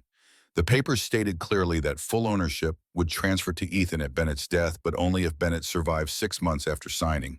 He died at 5 months and 3 weeks. The lawyer reading the will looked uncomfortable. The timing creates a legal complication. The partnership agreement isn't technically complete, which means Bennett's estate reverts to his next of kin for disposition. Bennett had no children, Ethan said, no close family. He has a nephew, sister's son, lives in Boston, never visited William, but he's the legal heir. I've sent word. He should arrive within the month. Ethan felt the ground shift beneath him. Everything he'd worked for, everything he'd planned, dependent on the whim of a distant relative who'd never cared enough to visit. Claire was 4 months pregnant when the nephew arrived. Randall Bennett was 42, well-dressed, soft-handed, a banker from Boston who looked at Wyoming like it was the far side of the moon. He'd never worked a ranch, never worked anything physical in his life from the look of him. He came with a lawyer, a sharp-eyed man from Denver who specialized in property law. They called a meeting at the ranch house with Ethan and the ranch's local attorney present. My client contests the validity of the partnership agreement, the Denver lawyer began. William Bennett was 68 years old and showing signs of diminished capacity. The decision to give 30% ownership to a mere employee suggests impaired judgment. Bennett's mind was sharp until the day he died, Ethan said. Can you prove that? Can you prove he understood the full implications of what he was signing, that he wasn't manipulated by someone he trusted? The accusation hung in the air like poison. My uncle was vulnerable, Randall added. Elderly, isolated. You took advantage of that, Mr. Crawford. Convinced him to sign away a third of his ranch to you. Then conveniently he dies before the agreement is fully executed. Conveniently, Ethan's voice was dangerous quiet. Your uncle died of a heart attack. Natural causes. There was nothing convenient about it. Nevertheless, the timing is suspicious, and the agreement itself is questionable. Randall looked at the ranch through the window with unconcealed greed. I'm prepared to contest this in territorial court, challenge the agreement's validity, claim the entire ranch as rightful heir. You'll lose, Ethan said. The agreement is legal. Bennett was of sound mind. Multiple witnesses can attest to that. Maybe, maybe not. But either way, Mr. Crawford, you'll spend months in court, thousands in legal fees, all while trying to run a ranch that might not belong to you. All while the ranch itself falls into uncertainty that will affect its value, its operations, its future. The Denver lawyer leaned forward. Or we can settle this reasonably. My client is willing to buy out your partnership stake for fair value. $5,000 for your 30%. You walk away with cash and no legal fight. We sell the ranch to someone who can actually manage it properly. Everyone moves on. $5,000. It was less than half what his stake was worth, and it would leave him with nothing. No ranch, no security, no future except going back to being a foreman somewhere if anyone would hire him after this. And Claire, 5 months pregnant, would be married to a man with no prospects and a reputation tainted by legal scandal. I need time to think, Ethan said. You have 48 hours. Then we file the court challenge. That night, Ethan sat at the cabin table, head in his hands, while Claire read through the partnership documents for the 10th time. There has to be something, she muttered. Some clause, some provision. There isn't. We've checked everything. The timing issue is real. If Bennett had lived 3 more weeks, there'd be no question. But he didn't. So we fight it in court. With what money? Legal fees will run thousands. We don't have it. And even if we win, eventually the ranch will suffer in the meantime. Cattle need managing, decisions need making. We can't do that effectively if ownership is in question. Claire set down the papers and came to stand behind him, her hands on his shoulders, her pregnant belly pressed against his back. What did William want? Forget the legal technicalities. What would he have wanted? He wanted the ranch in good hands. He wanted it to survive. He spent his whole life building it. Ethan covered her hands with his own. He trusted me to protect it, and I'm failing him. You haven't failed yet. We still have 48 hours. But 48 hours came and went with no solution. Randall Bennett filed his court challenge. The case was scheduled for November, 2 months away. In the meantime, ownership was in legal limbo. Ethan continued running the ranch, but major decisions required approval from Randall, who knew nothing about ranching and cared less. October came with the first hard freeze.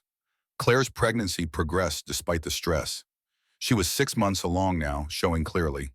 Then one evening she came home from town, looking pale. I saw Dr. Whitmore today, she said quietly, for the baby. Ethan's stomach clenched at her tone. What did he say? He examined the scars, the burn tissue. She sat down heavily. The scarring extends deeper than I realized. There's internal damage, scar tissue in places that will make labor difficult. How difficult? He said there's significant risk. To me, maybe to the baby. Claire met his eyes. He said this pregnancy might be the only one I can carry if I survive it. The words hit Ethan like a physical blow. He dropped to his knees in front of her, taking her hands. If it's dangerous, we can... No, Claire's voice was firm. I want this baby. I want our child. I'm just scared, Ethan. What if I can't do this? What if something goes wrong? Then we'll face it together, like everything else. Oh. He pulled her close, feeling her shake with suppressed tears. You're the strongest person I know, and you're not alone in this. They held each other while the reality of what they faced settled over them. A dangerous pregnancy, a court case that could destroy their future, enemies who wanted them to fail. But Claire being Claire, she ignored medical advice to rest and threw herself into preparation for the court case. She interviewed ranch hands who could testify to Bennett's sound mind and deliberate succession planning. She researched precedent cases about mental competence and estate challenges. She found Bennett's personal journal, 2 years of entries documenting his careful planning for Ethan's partnership. This proves intent, she said, showing Ethan the journal. Bennett wasn't confused or manipulated. He'd been planning this for years. It's good evidence, but Randall's lawyer is experienced. He'll find ways to discredit it, question the authenticity, argue that journal entries don't prove present moment competence. Then we need better testimony. We need people who interacted with William in his final weeks who can speak to his clarity of mind. She organized a petition signed by 60 townspeople attesting to Bennett's mental acuity. Got statements from the ranch's banker, the local minister, even the doctor who treated Bennett for minor ailments. The town began to rally. Most people had liked William Bennett. They resented an outsider nephew trying to swoop in and claim a ranch he'd never cared about, while the man who'd actually earned it fought for survival. Eleanor Hudson organized the Women's Committee in support. Alice Thornton and her sewing circle collected character testimonials. Even people who'd initially supported Sutton's water rights challenge came around recognizing Randall Bennett as worse an outsider trying to steal from one of their own. But support didn't guarantee legal victory. The court date arrived, November 15th. The church hall packed again, even more crowded than the water rights hearing. The territorial judge presiding was Marcus Thornhill again. He'd remember Claire from the water rights case, which could work in their favor or against them, depending on how he felt about her direct approach. Randall's lawyer presented first. He was smooth professional, building a case that William Bennett had been failing mentally for months before signing the partnership agreement. He called witnesses. A traveling salesman who'd talked to Bennett 6 months before the signing claimed Bennett had repeated himself and seemed confused. A distant cousin who'd corresponded with William occasionally testified that his letters had become repetitive. The doctor was forced to admit that Bennett had shown some normal signs of aging. Memory lapses, occasional confusion about minor details. By the time Randall's lawyer finished, he'd painted a picture of a declining old man vulnerable to manipulation, making rash decisions he wouldn't have made in his prime. It was effective. Ethan watched the judge's expression and saw doubt creeping in. Then it was their turn. Claire stood 7 months pregnant now and walked to the front of the room with calm determination. The entire courtroom watched her, some with sympathy, some with skepticism, all with curiosity. Your Honor, if I may present evidence on behalf of Mr. Crawford. Mrs. Crawford, we meet again. I recall you're quite thorough in your research. Proceed. She began with the journal, read entries spanning 2 years showing Bennett's deliberate, careful planning, his consideration of alternatives, his rational evaluation of Ethan's qualifications, his explicit statement that this was the right decision for the ranch's future. Then she called witnesses. Henry Walsh testified about conversations with Bennett in his final weeks. Detailed discussions about ranch management, breeding strategies, land improvements, all showing sharp mind and forward thinking. Eleanor Hudson described Bennett's visit to the school a month before he died, where he talked enthusiastically about Ethan's partnership and the ranch's future. The ranch's banker testified about Bennett's financial decisions in his final months, all showing sound judgment and clear planning. 3 ranch hands spoke about working under Bennett's direction up until his death, how he'd been sharp, demanding, catching mistakes they'd made, nothing suggesting mental decline. Finally, Lucy Parker took the stand. She was 10 years old, tiny in the witness chair, but her voice was steady. Mr. Bennett came to visit Mr. and Mrs. Crawford at their cabin about a month before he died. I was there for my lessons. He talked to Mr. Crawford about the partnership. He said the ranch should belong to someone who'd earned it, someone who understood the land and the cattle and the work. He said Mr. Crawford had earned it more than anyone he'd ever known. He wasn't confused. He was proud. The simple testimony from a child carried weight that adult statements couldn't match. Honest, uncoached, just repeating what she'd witnessed. Claire's closing argument was direct. Your Honor, Randall Bennett never visited his uncle in 30 years. Never wrote, never cared. William Bennett knew this. In his journal from 18 months ago, he wrote, Randall won't want the ranch. He'll just want to sell it for whatever he can get. That would be the end of everything I've built. She held up the journal open to that page. William Bennett spent 40 years building Iron Ridge Ranch. He had no children, no close family who cared. So he chose someone who did care. Someone who'd worked beside him for 16 years. Someone who'd earned the right to carry on what he'd built. Ethan Crawford didn't manipulate a confused old man. He earned the respect and trust of a mentor who wanted his life's work to continue. Randall Bennett is trying to steal what his uncle deliberately chose to give someone else. That's not inheritance, that's robbery. She looked at the judge. The law exists to honor people's intentions. William Bennett's intention was crystal clear. He wanted Ethan Crawford to have this ranch. We're asking you to honor that. Judge Thornhill deliberated for 30 minutes. The room was silent, tense. Claire sat beside Ethan, her hand in his, her pregnant belly pressing against the table edge. Finally, the judge returned. I've reviewed the evidence carefully. The journal entries, combined with witness testimony from Mr. Bennett's final months, demonstrate clear mental competence and deliberate intent. The partnership agreement is valid. Randall Bennett's challenge is dismissed. He looked at Randall with something like disgust. Mr. Bennett, your uncle tried to do right by someone who'd been loyal to him. You've tried to undo that for personal gain. The court finds in favor of Ethan Crawford. Iron Ridge Ranch belongs to him as William Bennett intended. The room erupted in cheers, the Crawford supporters celebrating. Randall and his lawyer leaving quickly, making vague threats about appeals they'd never file. Ethan pulled Claire into his arms, careful of her pregnant belly. Around them, people celebrated, but he only saw her. You did it, he said. You saved everything. We did it. Together. That night back at the cabin, Claire finally allowed herself to show the exhaustion she'd been hiding.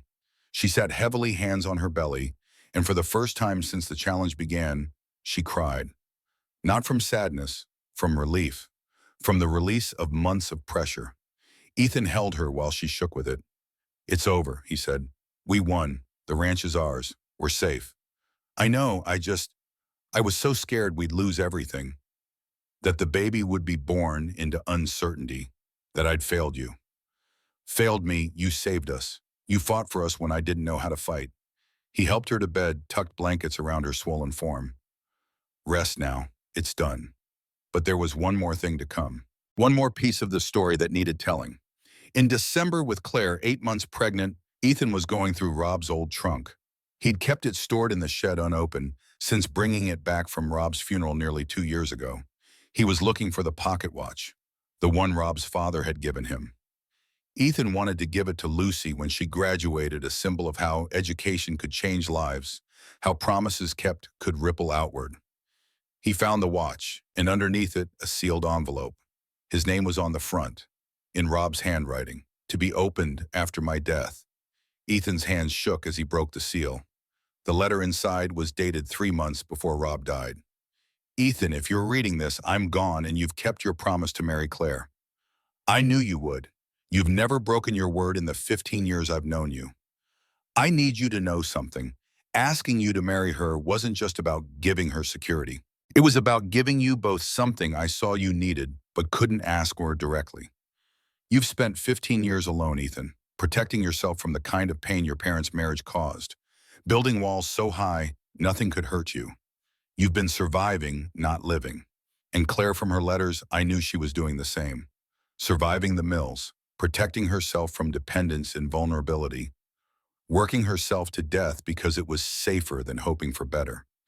I thought maybe you could help each other. Maybe you could build something real from practical partnership. Maybe two people afraid to trust could learn to trust each other. If I'm wrong, if this letter finds you trapped in a miserable marriage you only kept out of obligation to me, I'm sorry. Burn this letter and forgive me.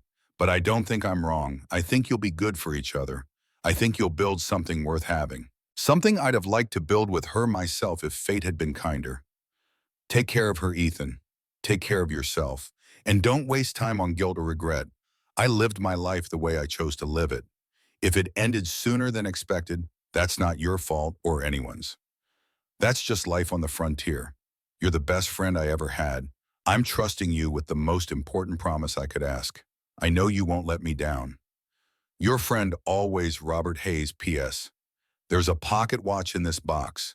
It was my father's.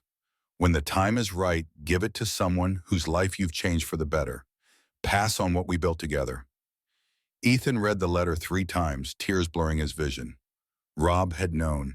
Somehow he'd known that Ethan and Claire would be good for each other, that they'd build something real from the impossible circumstances of his dying request. He'd engineered their meeting not just to protect Claire, but to give them both a chance at the kind of life neither had believed possible. He found Claire in the kitchen preparing supper despite his protest that she should rest. "Read this," he said, handing her the letter. She read it slowly, her own tears falling onto the paper. When she finished, she sat down heavily, one hand on her belly where their daughter was kicking. "He gave us a gift," she said softly. "Not just the marriage itself, but the chance to discover what we could become together. We thought we were honoring his promise, but really he was honoring us, trusting us to find each other. I wish he could see what we've built, see the baby coming, see Lucy's success, see how his promise transformed into all of this." Claire placed Ethan's hand on her belly where the baby was moving. "Maybe he can. Maybe that's what legacy means. Living on in the lives you've touched, in the futures you've made possible. He's part of this child, part of Lucy's education, part of everything we've become." Their daughter was born on a cold January morning, arriving fast and healthy with a cry that filled the cabin with sound and life. Claire labored hard but well. The scarring made it difficult, as the doctor had warned, but she pushed through pain that would have broken most women. The midwife worked carefully, navigating complications from the burn tissue. When the baby was finally placed in Claire's arms, Ethan looked at his wife and daughter together and felt something unlock in his chest. A capacity for love he hadn't known he possessed. A joy so intense it felt almost like pain. "What should we name her?" Claire asked, exhausted but radiant. Ethan had been thinking about this for months. "Hope, because that's what she represents. Hope that the future can be better than the past.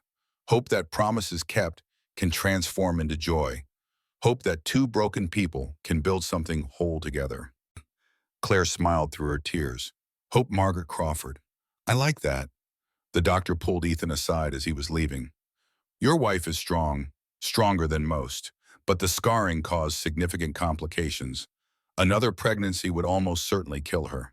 Dr. Whitmore met Ethan's eyes. "This is your only child. Make sure she knows how precious that makes her." Ethan understood. One child, one miracle, one chance at legacy. It was enough. On the porch in 1917, Daniel wiped at his eyes. The story had moved him in ways he hadn't expected. "So Grandma Claire saved the ranch," he said, "and Hope is my mother. And you kept your promise to Rob, and it became something more." "Yes," Ethan said, "but that's not the end of the story. The end is what happened after, the life we built from that promise." He stood slowly, joints protesting after sitting so long, walked to the edge of the porch and looked out at the ranch that stretched as far as I could see. "Hope grew up here, smart like her mother, kind like Rob, strong like all of us. She married your father when she was 20, had you a year later. We've been blessed beyond anything I could have imagined that day, in the blizzard when Rob made me promise." Claire joined him, moving carefully on old bones. She took his hand. "Lucy Parker went to college," she continued the story, "became a teacher, came back and opened a school for girls from poor families, named it the Hayes School for Girls after Rob. Your mother helped fund it. So did we. Hundreds of girls have gotten education there over the years." "The ranch prospered," Ethan added. "We expanded, added 1,000 acres, built it into one of the best operations in Wyoming. When I'm gone, it'll go to your mother, and someday to you if you want it." Daniel stood joined them at the railing.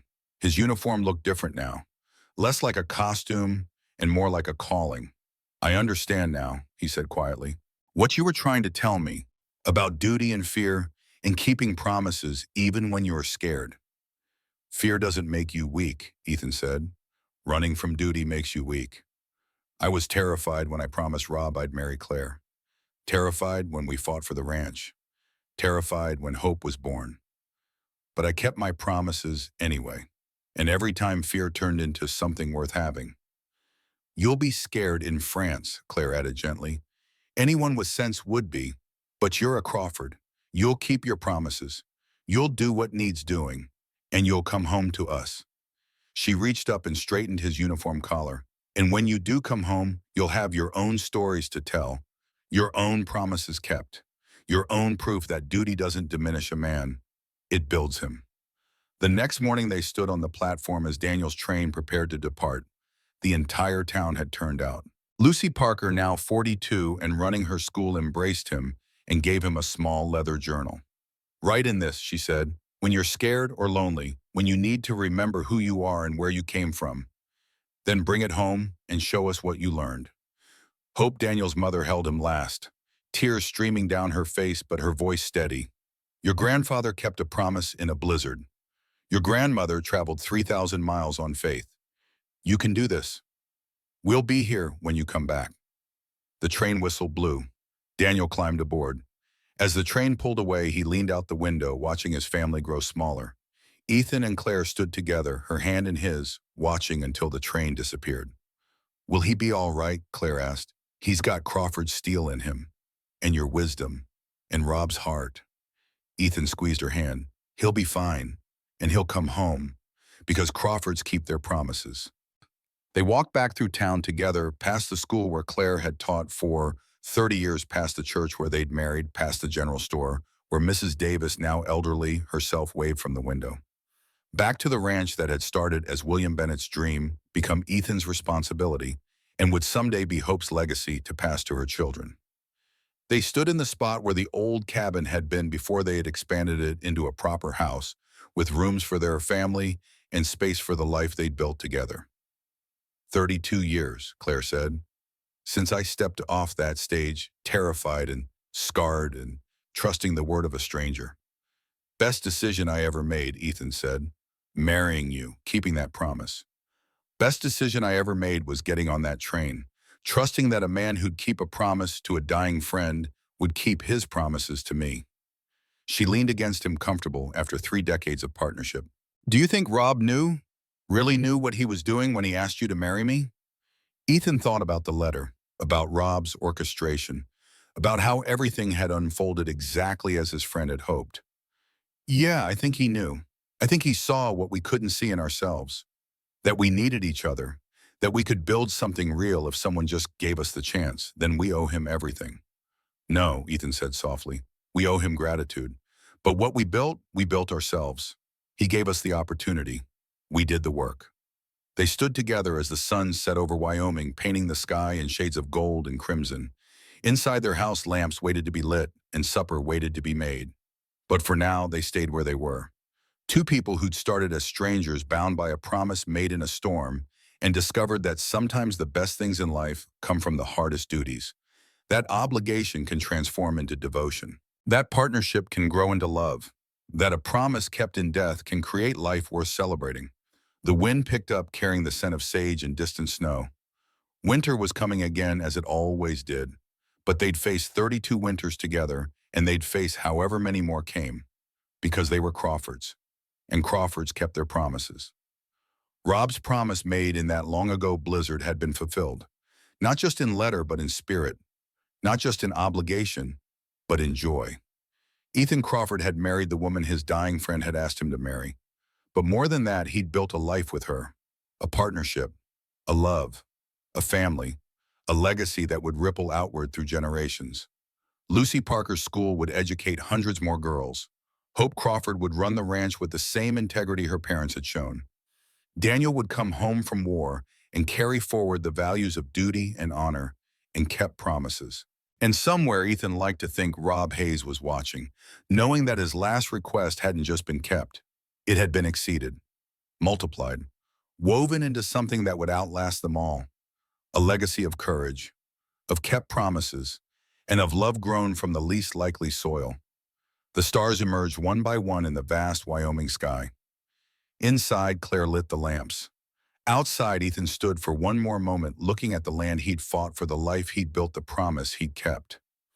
Then he went inside to his wife, to the warmth and light and love that had started with a dying request in a blizzard and become everything he'd never known he needed. The promise had been kept, the life had been built, and the love that started as duty had become something neither Ethan nor Claire could imagine living without. A partnership forged in grief, sustained by respect, and blessed with the kind of joy that only came from choosing each other freely every single day for the rest of their lives.